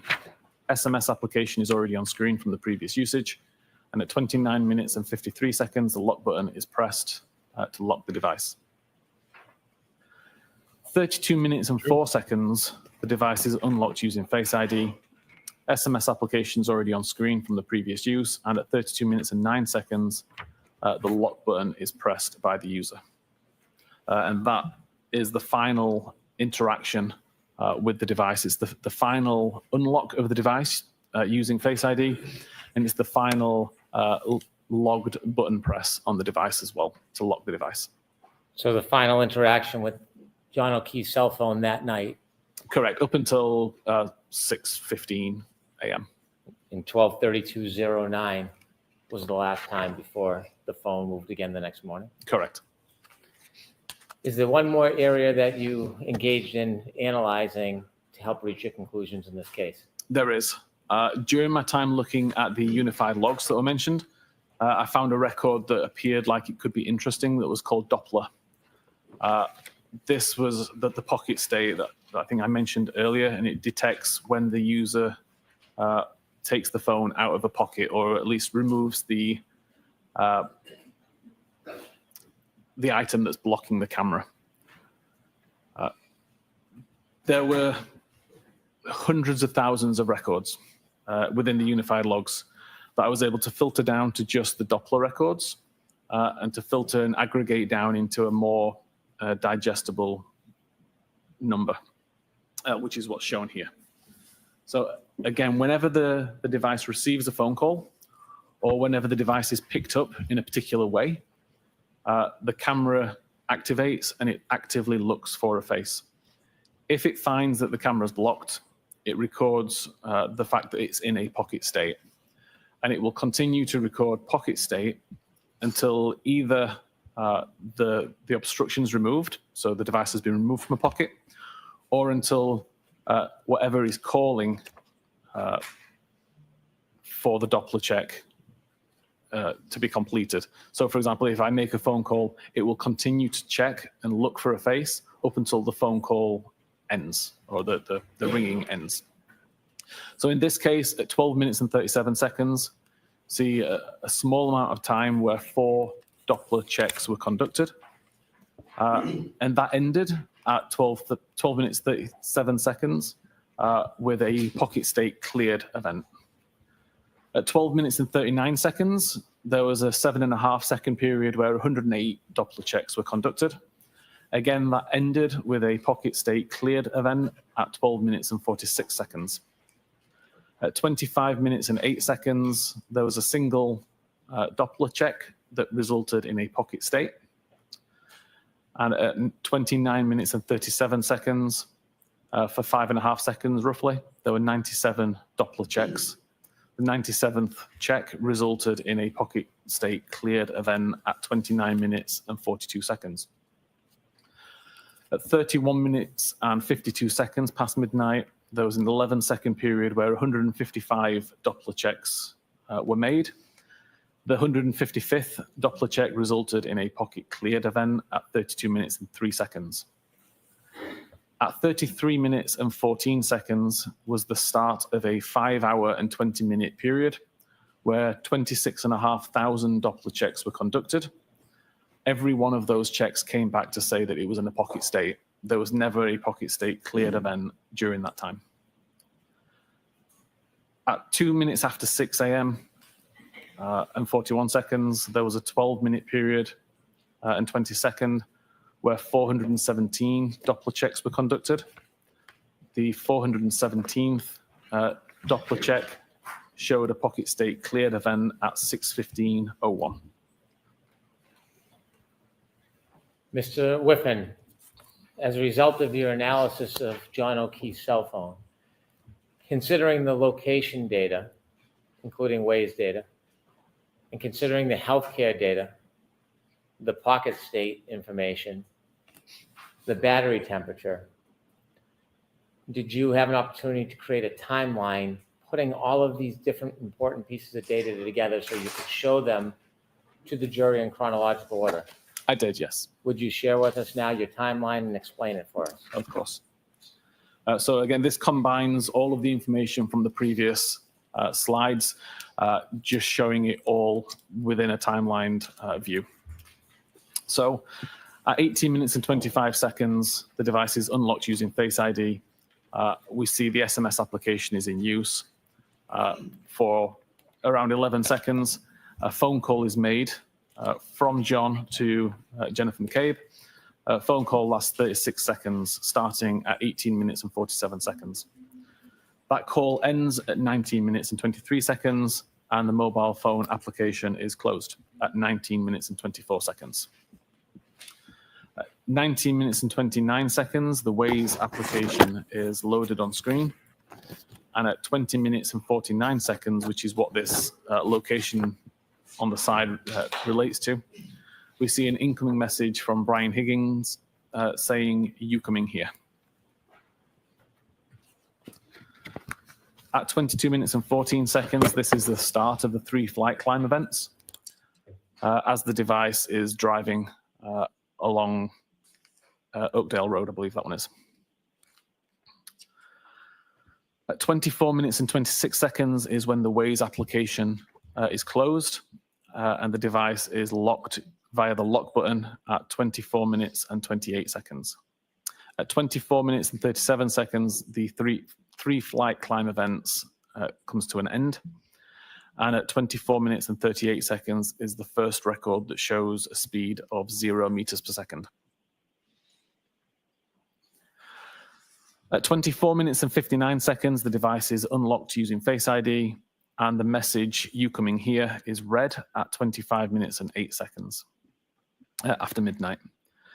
At 25 minutes and 9 seconds after midnight, the device is locked using the lock button. At 27 minutes and 33 seconds after midnight, a text message is received from Jen McCabe saying, "Here." At 27 minutes and 45 seconds after midnight, the device is unlocked using Face ID, and the "Here" message that was just received is read at 27 minutes and 48 seconds. At 27 minutes and 50 seconds, the lock button is pressed by the user, causing the device to lock. At 29 minutes and 37 seconds, we start to get some Doppler checks, and at 29 minutes and 42 seconds, the pocket state cleared event is written. At 29 minutes and 44 seconds, there's an incoming call from Jen McCabe. This is answered and lasts for 7 seconds, ending at 29 minutes and 51 seconds. At 29 minutes and 52 seconds, the device is unlocked, and a second later, the lock button is pressed, causing the device to lock again. 31 minutes and 47 seconds after midnight, a message is received again from Jennifer McCabe saying, "Pull behind me." And at 31 minutes and 52 seconds, the Doppler check records a pocket state. At 31 minutes and 56 seconds, we start the health event that shows 36 steps were taken. And at 32 minutes and 3 seconds, there's a pocket state cleared event. At 32 minutes and 4 seconds, the device unlocks with Face ID. And again, I'll point out that makes perfect sense if the Doppler state clears, because it's no longer within a pocket, and then it unlocks a second later. That makes sense with the logic that's been identified.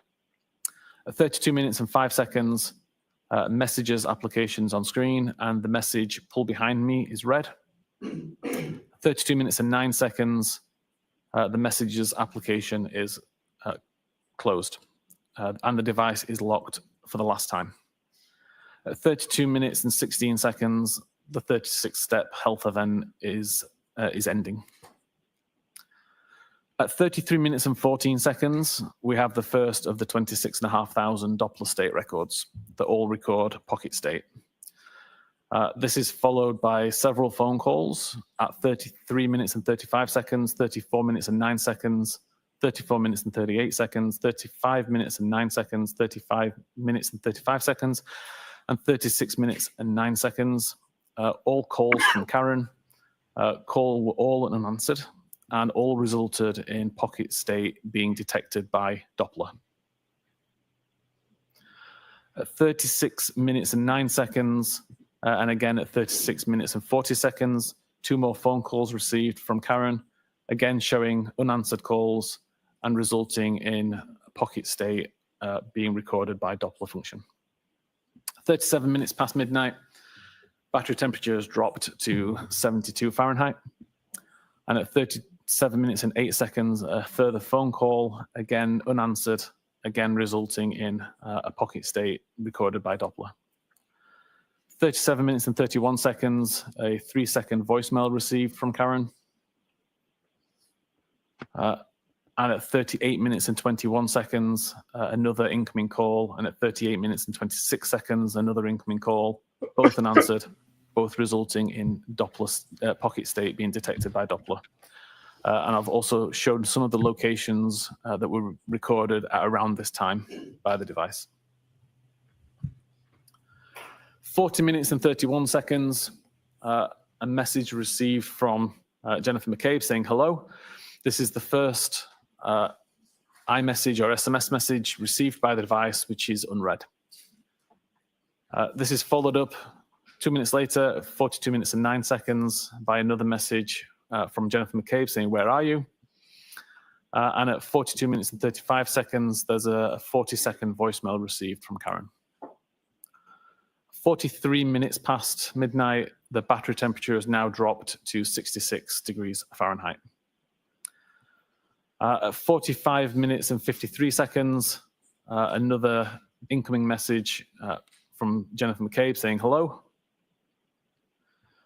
And again, we can see location data at 53 minutes and 7 seconds, placing the device on the front yard somewhere kind of around the flagpole area. 55 minutes and 31 seconds, a message received from Karen stating, I'm going home. 55 minutes and 50 seconds, a follow-up message saying, see you later. Another location data, this is the location that's shown bottom left. And at 2 minutes past 1 a.m., another message from Karen saying, your kids are cooking alone.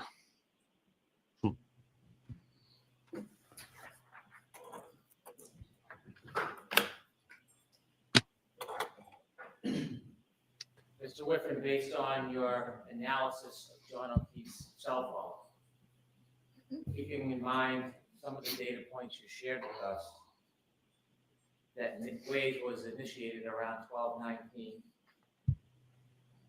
that the car reached the flagpole around 12:24:37, that the only health data during that later time near 12:30 was from 12:31:56 to 12:32:16, that the last interaction was at 12:32:09, followed by an overnight pocket state, and an increased reduction in, Objection, Your Honor. So I need to hear the question first. including a increased reduction in the battery temperature.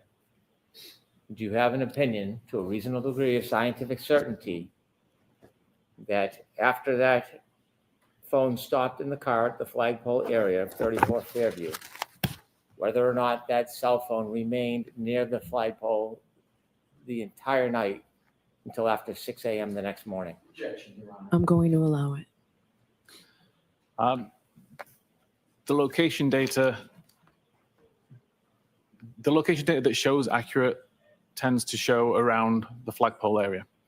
There's no further health data other than 36 steps that were taken that suggest that it moved after 32 minutes and 16 seconds after midnight. The battery temperature data never indicates that the device went from a cold environment to a warm environment, which I would expect to see if the device went inside the building. And the Doppler state information suggests that the camera was blocked for at least the majority of the 5-hour period, with no records showing that the camera was unblocked during that time, which would typically happen if you were to pick a camera up and move it around. Does that lead you to a conclusion to a reasonable degree of scientific certainty Yes. whether that phone remained in the flagpole area from around Objection, Your Honor. 12:24:33 So until the next morning at 6 a.m. or after? That's the my opinion. objection's sustained. Ask the question in a different form. Do you have an opinion where John O'Keefe's cell phone was from around 12:24:33 on the evening of January 29, 2022 through at least 6 a.m. and after that morning? Yes. Based on the totality of all of the information that we've described, my opinion is that the device never moved far away from the flagpole. I have no further questions. Thank you. All right, Mr. Lessie? It's gonna be fun. Approach, Your Honor, please. Okay. Jurors, feel free to stand up. Stretch. All right. So he did what the state wanted. He basically walked through three primary factors to give us his narrative as to how it is that John O'Keefe never made it into that house, that he basically went from a bar to Brian Albert's property and never made it in and died there on the lawn. And that's what we have from Mr. Ian Whiffen. The primary forms of information that he's using to reach his scientific conclusion, in this witness's opinion, is three things. One, Waze on his location. Two, the health feature, the health app. And three, the Doppler telling us where that phone was at all times. One of the things I was looking for when he was testifying was, you know, all these people are wondering, where is he? Where is he? Did they continue asking, where are you, after we believe, you know, after the state believes he was hit by a car, and Jen McCabe was still texting him at that point. Okay. She's texting him, you know, at moments after, 5 minutes after the state Mr. believes he was Whiffen, I hit should by a have told car. you, you can feel free to stand up and stretch if you want to as well. So that would seem to rebut a claim by the defense that they knew that he was dead on the lawn there. If assuming some accident happened to him on the lawn, Jen McCabe at 12:45, moments after he would have been hit by the car, is texting him, where are you? Hello, you coming in? On the other hand, to say that Karen Reed knew that he was dead, she's texting him also. So it doesn't seem that Karen Reed knew. She's like, you know, I'm going home. Like, she's like, you know, she's calling and calling. So all this post-collision, assuming there was a collision, this post-collision indicia supports a notion that no one thinks he's been hit by a car and is unconscious, at least. I don't know. That's like the whole hit and run thing, or an intentional murder. I don't see how there's any case for that. That's where I'm at right now, just watching this. Let's change our banner to say Thank you, cross. Your Honor. May I proceed with the Yes. administrative matters? May I approach? Yes. Thank you. Your Honor, pursuant to a stipulation with the prosecution, I would like to mark and enter into evidence 3 documents. These are each portions of a March 2025 report prepared by Mr. Whiffen. The first one, So, yes, they can come into evidence. They can come into evidence. There's a stipulation. So and we so can mark it as the next exhibit. Knock it. if we could, that's page 29 for the next exhibit. Separately, please.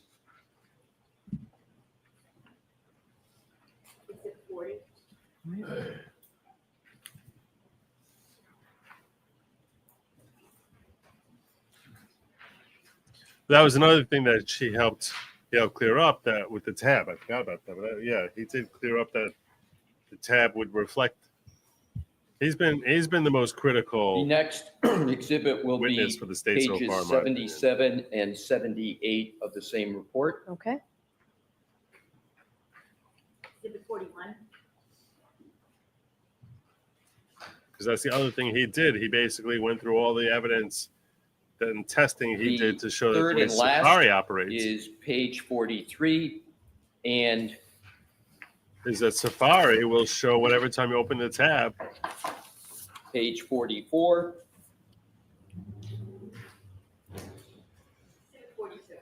Okay. All set. thank you, Your Honor. And it'll make it look as if your search hours later happened hours earlier. You can accept it or not, but that's what this digital forensic expert testified to. May I, Your Honor? Yes, please. Good afternoon, Mr. Whiffen. I don't believe we've had the pleasure of meeting. Good afternoon.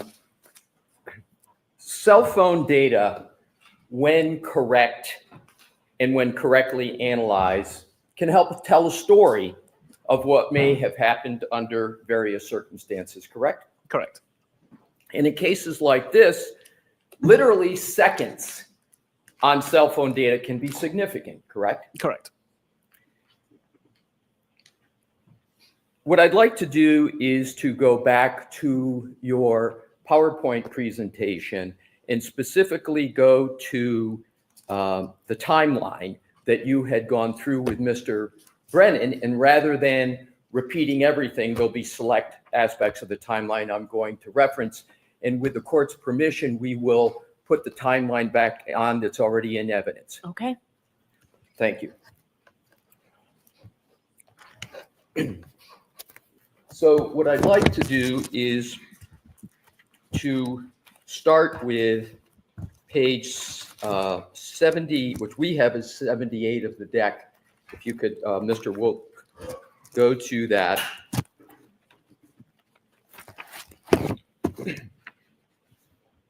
And what I'd like to do, if I could please, Mr. Whiffen, is draw your attention to the very last entry, which says at the bottom, location 122438, and it indicates description, first location record showing speed of 0.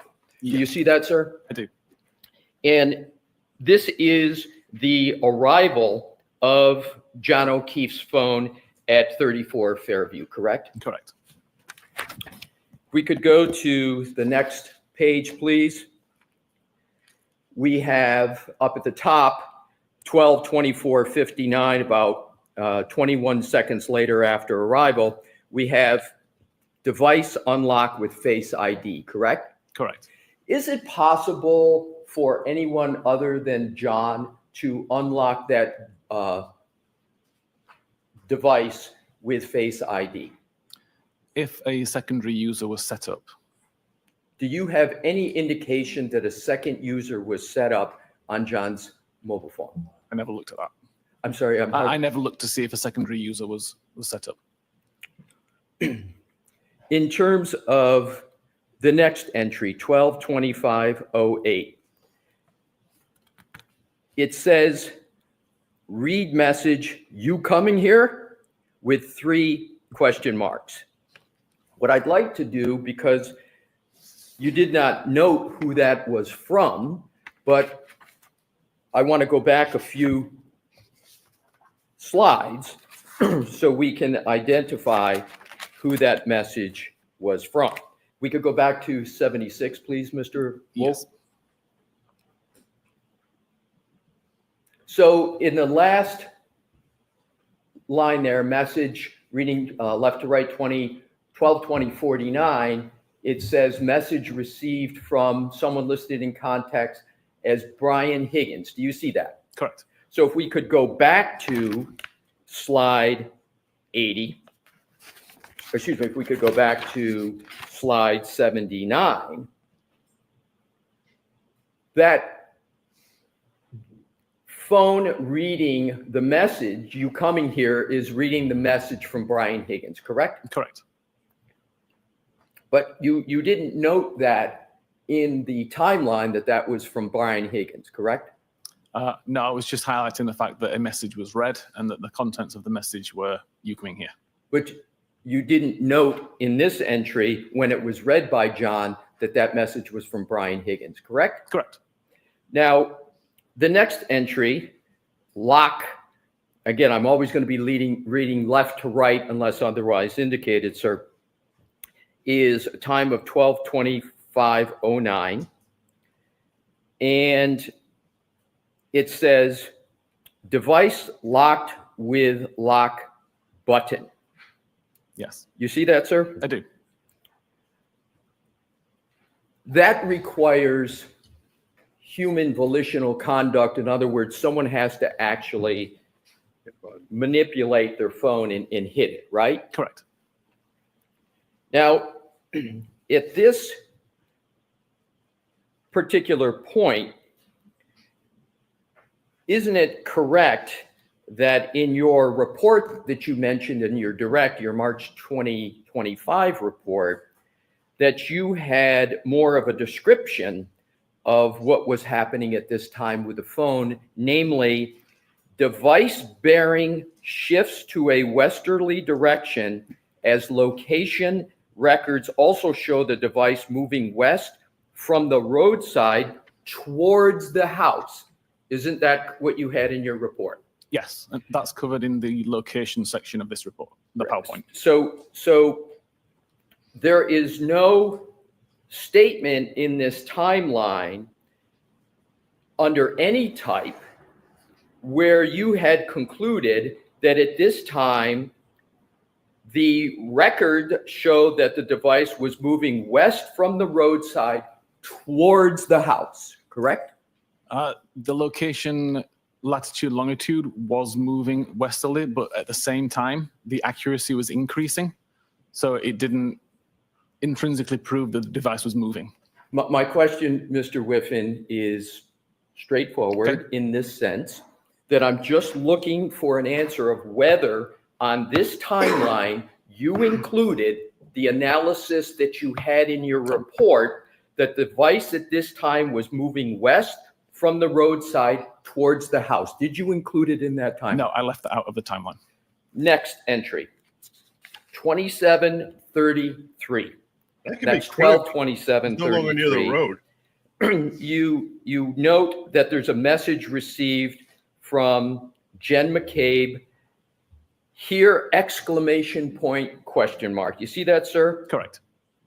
Now, at this point, you have two people in just 2.5 minutes, Brian Higgins and Jen McCabe, trying to find out if the John is coming to 34 Fairview.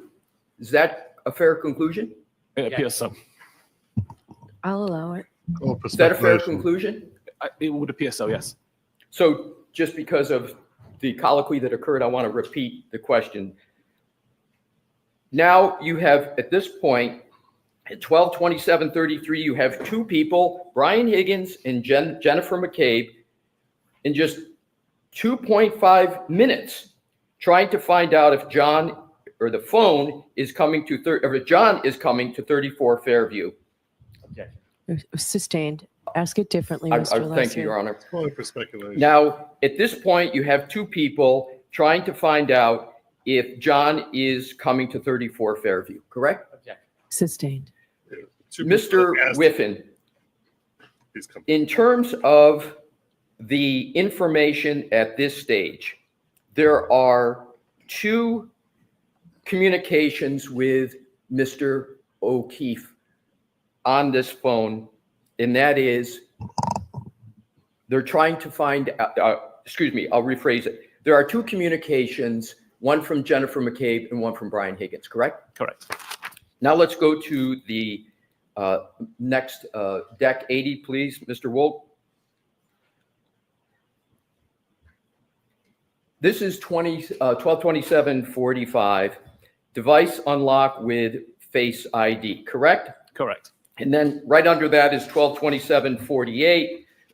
It says read message, which it says here. And is it correct that that is the message that was sent by Jennifer McCabe? Correct. I'd just like to point out it says read message, not read message. Read message, thank you. And that, the fact that Jen McCabe sent that message and that it was read was not indicated in your timeline at this point, correct? Sorry, repeat that question. Yes, you did not, it does not appear in that timeline that you've drafted that that message that was read was from Jennifer McCabe, is it? Correct. Correct. Next entry, 2750, device locked with lock button. Next entry down that, 2937, Doppler pocket state. And I want to be clear. Does Doppler pocket state mean that someone takes an iPhone? Because up above, there's read messages we went through on 2748. So if somebody reads the message and then it goes at 2937 into Doppler pocket state, does that mean someone has, for example, put it in their pocket? No. What does it mean that's a pocket state? So the only times that I was able to cause a pocket state to be recorded is when the camera was blocked and when the device received a phone call or was picked up in a particular way so that the device thinks that you're about to try to use it. If the camera is not blocked from the outset, then nothing's recorded at all. And in order to get the pocket state cleared, the camera must be blocked to begin with. So again, you have to receive a phone call with it in your pocket and remove it in order to get a pocket state cleared. Thank you, because that helped me, because that's exactly where I was going with the next question, which is pocket state cleared. What did you conclude from 2937 to 2942 that it was in pocket state and then pocket state cleared? There was some activity on the device that caused the pocket state to be checked. The device was in a pocket state up until 2942, when whatever was obstructing the camera was removed. Next entry is a call at 12:29:44. And that, you state, is an incoming call from Jen McCabe. So there you do indicate the name. And you say answered 7 seconds, correct? Correct. Is the phone at this time that there's an incoming call from Jen McCabe that is answered out in front of 34 Fairview? Yes, it would be according to the location data. Right. So now we have at 12:29:44, the phone's out in front of 34 Fairview. There's an incoming call from Jen McCabe. It's answered. 7 seconds is how long the duration of the call was. Is that correct? Correct. And then 12:29:51, incoming call ends, and that's end of that 7 second duration. Correct. So you've concluded that this was a call that was indeed answered by the user of the phone, correct? Correct. Now let's go to Mr. Wolk 81, which is starting up at the top of 12:31:47. There is, as you indicate, an iMessage received from someone with a contact named Jen McCabe. You see that, sir? I do. Can you just state for the jury what an iMessage is? An iMessage is essentially a text message sent primarily from iPhone to iPhone via the Apple servers, not like an SMS message which goes through carriers. And is it correct that the message that was received from Jen McCabe said, from a contact of Jen McCabe, says, "Pull behind me"? Correct. And then at 12:31:52, we're back to Doppler pocket state, correct? Correct. Now let's go to the next entry, which is Deck 82. It's under health type. And what I want to do is see if we can clarify. The Commonwealth on direct examination, and multiple times referred to this as healthcare data. Do you remember hearing that healthcare data term? I do. Is that a correct term? Is it healthcare data or is it health data? It's health data. So it's incorrect to refer to this as healthcare data, correct? Healthcare data is encompassed within Apple Health, but primarily if we're talking about steps being taken, it would just be health data. Right. So the correct parlance is health data, Yes. correct? Particularly when we're getting to steps. Is that correct? Correct. It's important to be precise about the parlance. Yes. So in this entry, 12:31:56, you state that there's the start of health event, quote, 36 steps / 25 meters, correct? Correct. Is it accurate to say that because we're in the United States and we don't work on the metric system, that 25 meters is about 84 feet? Are you able to make that calculation? It's approximately that, yeah. Right. Would you accept approximately I 84 accept. feet? So as we discuss meters, we can go to feet and Yes. about 84. I would accept it approximately 3 times 25. So In your report of March 2025, isn't it correct that for this time, you stated that the device began moving for a period of 20 seconds, correct? Yes. So again, your conclusion from your analysis is with these 36 steps, the device at this point began moving. Correct? Yes, correct. Next entry. 123203. Pocket state cleared. Correct? Correct. So does that mean that there's some human activity going on, interaction with the phone, or not? It could have been a received phone call. It could have been movement of the phone to be lifted. But something has happened. But something's correct? happened, yeah. Next, 123204, device unlocked with Face ID, correct? Correct. And then at 123205, it states application focus messages. Yes. Can you clarify what that means in terms of what is happening with the phone for the jury? Yep. So at 32 minutes and 5 seconds, the messages application was in focus on screen. So it was the application that was being used by the user at that time. Now, the next entry is message 123206, and it states red message, quote, pull behind me, close quote, correct? Correct. Now, you don't indicate who that message is from in your timeline, but that's the message that was sent by Jennifer McCabe at 123147, correct? Correct. Next entry is application lock at 123209. And you've got here end application focus.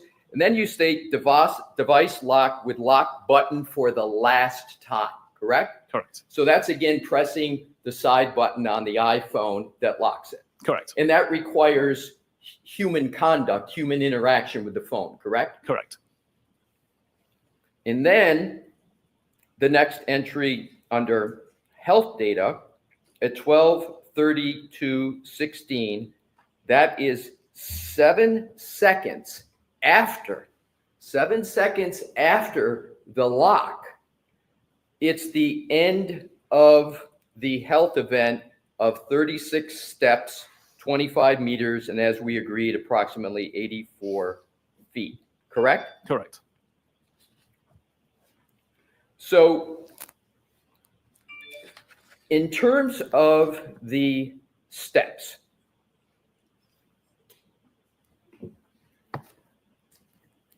I want to turn to some further information with regard to your previous, the report that you mentioned on direct, which is the March 2025 report. Your Honor indicated a time for the break, and I'm going to go into a little bit of different area. Would you like me to keep All continuing? right, Mr. Leslie. Folks, we'll stop. Turn on the lights, please. Thank you. Mr. Whitman, we need you back here. Jurors, we're going to recess for the day. Please, What? Do not discuss this What? case with anyone. Don't do any What? research or investigation into the case. If you Recess happen for to the see, day? hear, or read anything my about the God. case, please disregard it and let us know. And please be very Why? careful with your social media. Why? President Fury, ready to speak? Beverly. No, come on. I'll see counsel at sidebar. This is getting good. What the hell? Why? For the day? Are you kidding me? For the day? No. Let me see if another short day. You lazy woman. It might not be out of her. It might be some other reason. Might be some other reason. Let's see if we can find Boston 10 if they have. We're not going to get sidebar. They never give us. We don't get sidebar. We don't get sidebar. It's not special enough for sidebar. Yeah, you see, we got fan over here also. Ain't no sidebar. We get no side. I got no sidebar. I wish I could give you a sidebar. I wish I could give you a side. How many steps? I had the time that I want to go back. I'm gonna go back. I need to just sort of the hell. Oh, I've been making notes. I'm making notes. That's just from the cross. I'm making notes.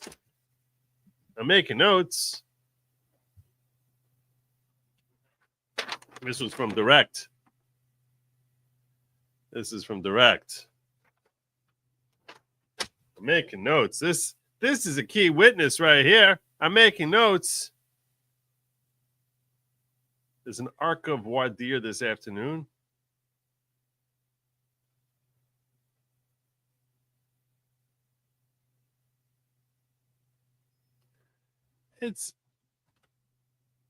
He's okay. Stop it. Stop with your defense hatred. Stop with it. He said, you asked me to stop at a certain point. I'm about to go into a whole new branch here. Should I stop here? So no, he's like, she was going to stop him 3 minutes later. He's like, I don't want to stop in the middle of a conversation. So he's complying with her. He's not asking, please let us stop for the day. Come on.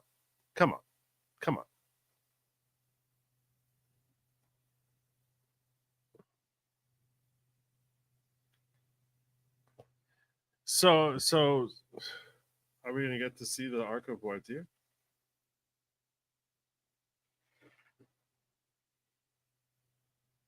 Are we gonna get to see the arc of voir dire?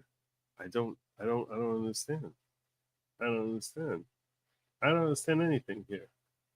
Why would you do that? Why would they be doing this? It's very aggravating. Very, very aggravating. Very, very aggravating. This was an interesting witness, and look, I'm not going to kid you. The defense needs to cross him. It looked to me, and I could have my stuff down wrong here. I want to go back and look.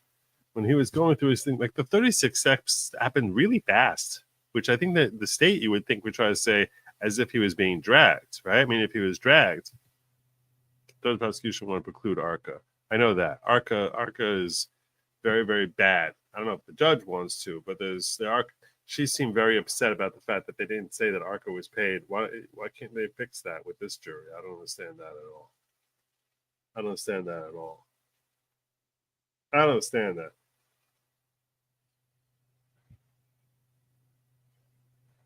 don't understand that. All right.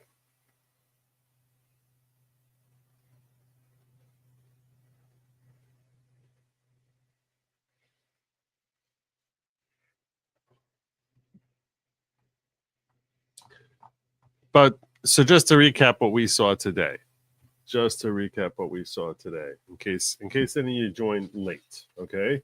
So out of this, what we had all day today was the digital forensic expert Ian Whiffen, who used Cellbrite to analyze the phone data from John O'Keefe's phone and also from Jen McCabe's phone. And he started off by talking about Jen McCabe's phone.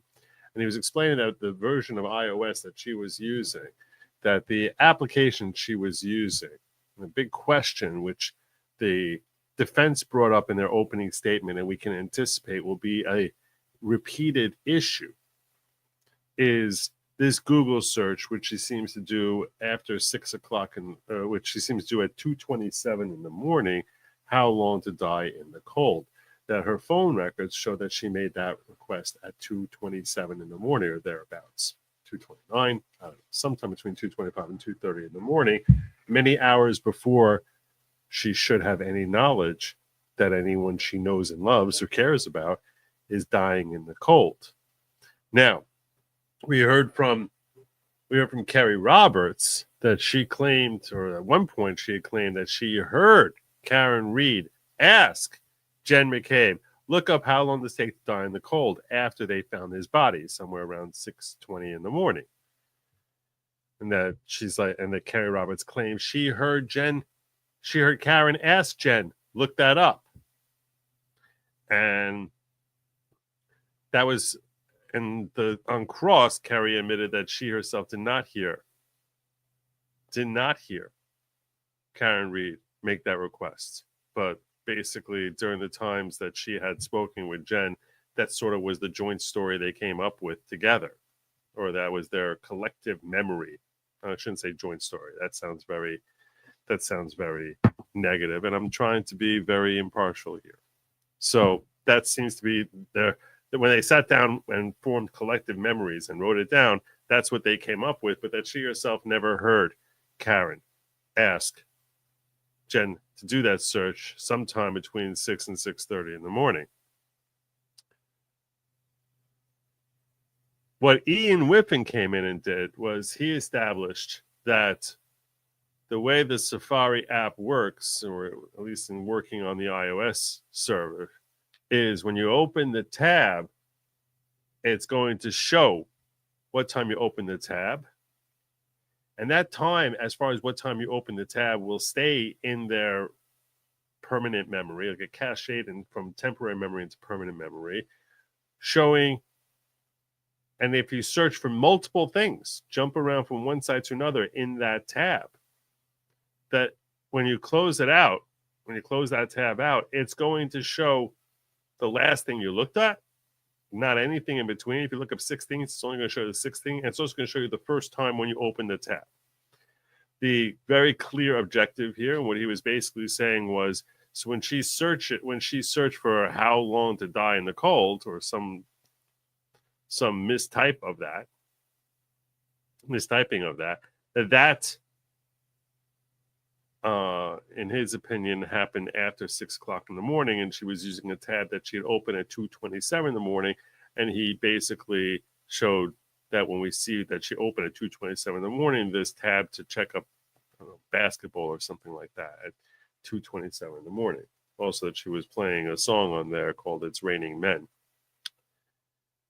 So that was designed to cut the legs out from the defense's claim that those people in the house knew that John must have known John was dying out there in the cold, and that they were working in cahoots to see to it. Assuming that the jury believes the testimony of Ian Whiffen, and he seemed so far, it seemed to make sense. It seemed to be logical. It seemed logical the way he explained it. It seemed counterintuitive as to why anyone would create an operating system that would show a website being opened at whatever time you open that tab, even if it's many hours later. That seems very counterintuitive as to how anyone would design a feature of logging data on the time. And why would you? Who cares about what time you open the tab? That seems like a very strange thing to do. But if that's what they do, that's how they log it. That's what they do. So, but that's when he was discussing Jen McCabe's phone. Then he started dissecting the data that he extracted. And he didn't extract this, and this is one of the things he said. He didn't have access to John O'Keefe's phone. He got the data that had been extracted by the police. Take that for what it's worth. I don't think that I would not accuse the police force of manufacturing evidence. Now, deleting evidence, possible. Manufacturing evidence seems very unlikely to me. But to me, that would seem to be beyond reasonable doubt. But deleting evidence, if I distrust the Canton police force, then maybe, I don't know. That doesn't seem insane. It does seem insane to say that they're manufacturing evidence. That sounds more insane. And you're stretching my credulity when you tell me that they're even deleting data. That's really messing with evidence. But there are reasons to suspect that they're messing with evidence based on the whole potential issues with the taillight. I don't want to start getting into the whole speculation on that. It's way too early for me to start reaching any sort of conclusions as to whether or not they're working in cahoots. That is what the defense would want us to believe, though, certainly. So the three forms of evidence that they looked at with respect to John O'Keefe's phone were Waze, the health data, and the Doppler, on and off, trying to track his usage of his own phone. So they were using Waze to try and track where it was that when they pulled off and where he was when he was walking around, and how far, or essentially that Waze does not show any inconsistency with claims that the phone was outside the entire time. And he was trying to show that the entire night from 12:32 onward, that John O'Keefe, until 5 o'clock in the morning, John O'Keefe and his phone were within the proximate vicinity of a flagpole on the front of Brian Albert's property at 34 Fairview. He tried showing consistency for that with the battery temperature, which when he was indoors was consistently between 25 and 30 degrees Celsius, roughly 75, 80 degrees, thereabouts. And that once he got out of that car from 12:32 onwards, it's steadily declining with no spike back up, which you would think would happen if he went into the house. So it's designed to show that, hey, this guy never made it into the house.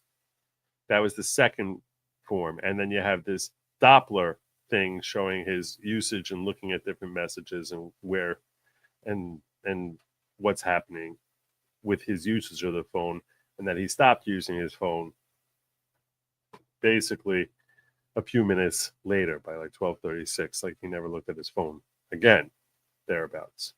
Now, and that's the timeline he put together. And they started the cross on this whole issue, and basically in the cross trying to establish, hey, look, you don't. He starts trying to attack the timeline. The attack on the timeline so far has been very modest. Basically saying you didn't identify that was Jen McCabe's message he's looking at. Okay, who cares? I don't know that. I don't think that the direct testimony has in any way been rebutted as of yet. Now, the direct testimony from Ian Whiffen, what does it tell us? What does it not tell us? If you trust his testimony, and I haven't seen anything that gives a reason to distrust his testimony. If you trust his testimony, what they want us to take from this is the guy never made it inside. He basically got out of the car, walked a little bit, and never went any further than that. That does not tell us that he got hit by a car. It doesn't tell us that he got hit by Karen Reed's car. It could have been hit by a mugger 10 seconds later. One of the interesting things was with respect to the messages that were being sent is Karen Reed is still texting him after she drove off. And one of the interesting messages is a message saying, I'm going home, implying that he didn't know she was going home, or she thought he didn't know she was going home, even though she didn't go inside with him. So saying, I'm going home, I'm not sure why she would be saying that. And then saying, and calling him roughly a dozen times within a span of several minutes, and texting him and saying, you're leaving your cucking kids, you're leaving your cucking kids alone at home at like 1 o'clock in the morning. And you don't do that if you think he's dead, that's for sure. You definitely don't do it if you think you killed him. I don't think she has the cleverness to what we've seen. She seemed, the excited, the mistyping and things of that nature implies someone who's, to me, angry. Probably, I think they probably did get into an argument. Good chance they got into an argument. But that's speculative on my part. Just telling you how it comes across. I was also looking to see, look, you had Brian Higgins texting saying, you coming in, you here? And Jen McCabe saying, you coming in, pulling behind me. And now the guy doesn't show up. Now, there was a 7-second phone call between Jen and John O'Keefe. I'd be very curious to hear what she claims was said during those 7 seconds. And I don't know, maybe he said, we're not coming. Yeah, things here, I had a blow up here with Karen. We're not coming in. Maybe he said that. And that's why she left him alone. I don't know. But, yeah, actually, let me see on the timing of this. What was the phone call? Phone calls before? No, she says pull up behind. They have a 7-second phone call. He didn't say that because then 2 minutes later, she's texting pull up behind me. So 29:44, they have the 7-second phone call, which goes from 12:29:44, and they have a 7-second phone call, and then 2 minutes later, she's texting saying pull up behind me. So John O'Keefe definitely did not say we're not coming in. And then it shows he walks 36 steps. And those 36 steps come very fast. They come very fast. Those 36 steps seem to be within a span of like 12 seconds or so. So I would think 36 steps would take a little bit more than 12 seconds unless you're running. Maybe they'll say that he got hit. He went flying. And that's why he traveled that distance so fast. I don't know. Maybe that's going to be their speculation. There's a lot here. But none of this tells me that it's Karen Reed hitting with a car, at least from what we've been told so far. He didn't seem to say that it's consistent with all of a sudden moving on the outside of a vehicle. For all you know, there's a mugger out there. For all you know, there was a dog out there. And that Jen McCabe maybe was inside the house and doesn't realize that when she's texting him saying, where are you? That Brian Albert's dog has already went outside, saw this stranger on the property and attacked him on the property, and he gets knocked out. There's a lot of different ways. And I don't think that's an unreasonable. We talk about beyond reasonable doubt. Do I think that's more likely than him getting hit by Karen Reed's car? No. But is that like, oh my gosh, what a crazy thought? It's consistent with what the evidence we have so far. Putting aside the taillight for now. We're going to put aside the taillight. We'll wait till that gets admitted into evidence before we address the taillight. But based on the evidence we got from Ian Whiffen, certainly, if we look at that evidence, the only thing the state has even tried claiming is that he got out of her car and never made it into the house. That's what we got. And he dies out there on the Albert front lawn. That's what we got. So the defense in their opening statement claimed that there was no collision and certainly wants the jury to believe that the injuries he sustained happened as a result of Brian Albert's dog. They were talking about how there's all these different deleted records of Michael Proctor and Brian Albert and the dog getting deleted by the Alberts so that perhaps you couldn't check for whether there's a match of the teeth marks to the victim's body. Perhaps. I mean, that's what the defense wants the jury to think, certainly. This has gotten very, very juicy, and we're getting really now into the meat and potatoes of it. I'd love to, if you can leave me your thoughts as to whether, but if he slipped on the ice, he's, I don't know how he would get a big bruise on one side and then on the back of his head also. That's why people speculate there was a fist fight. And I guess in theory, if he got hit face first and then fell backwards, that could also be it. I'm just trying to figure out like how he got the injuries he sustained. So, but that wouldn't give you the arm marks. We got 3 different marks here, right? You got the black eye on the right side. You got the cuts on his arm. And then you got the thing in the back of his head. So I guess the state would have us believe that if he got hit face in the car hit him in the face, then he fell backwards, and they want us to believe, I guess, that his arm caught on the tail. I don't know. To me, that's a difficult thing to understand.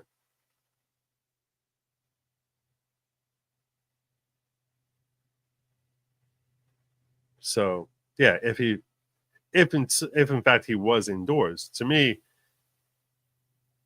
if in fact he was indoors, he gets punched in the face, falls backwards, hits his head, maybe the dog was involved in the melee, that all would be consistent.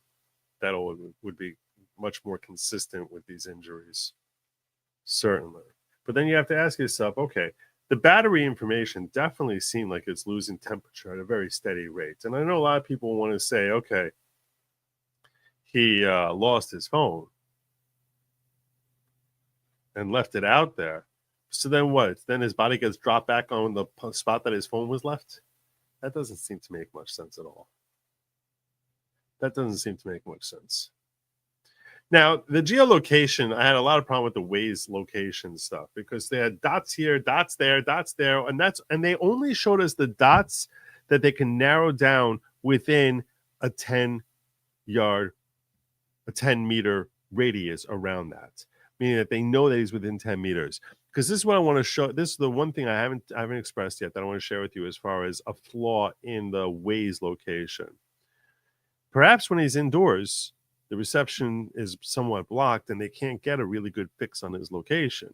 So you don't really get the same location thing when he's indoors. So maybe he did go inside. Put the battery information aside for a second. We're just looking at the Waze. I don't think Waze does very much to refute the idea that he could have gone inside, because he already said, I'm only showing the dots that Waze was able to narrow down within 5 meters or 10 meters, whatever. Well, what about the other bigger circles where they couldn't? Maybe some of those bigger circles are smack in the middle of the house. Or, you know what I'm saying? And that the reception is kind of screwed up when you go indoors. So to me, that tells me maybe there's stuff there showing he did go indoors, and he's not showing us that because he says, well, we can't really narrow it down. It overlaps with outside. How is he crawling around out there also? I mean, what is happening that he moves? Those dots don't even seem to overlap. It's a lot of problems I have with the Waze information. A lot of problems. There's dots that seem more than like 15 meters, 20 meters away from each other. And he's only showing us certain dots, not showing us the ones which are broader. Maybe the broader ones don't paint such a great picture for the state and have much more overlap with the house. And then the house, you can't get such great reception on Waze. These are all very logical explanations. The battery temperature consistently dropping over the first hour after he leaves the car, I think, is stronger evidence in favor of the state's theory. And I struggle to accept an explanation that he lost his phone and then found it and dropped dead on the spot where he found his phone. That doesn't seem reasonable.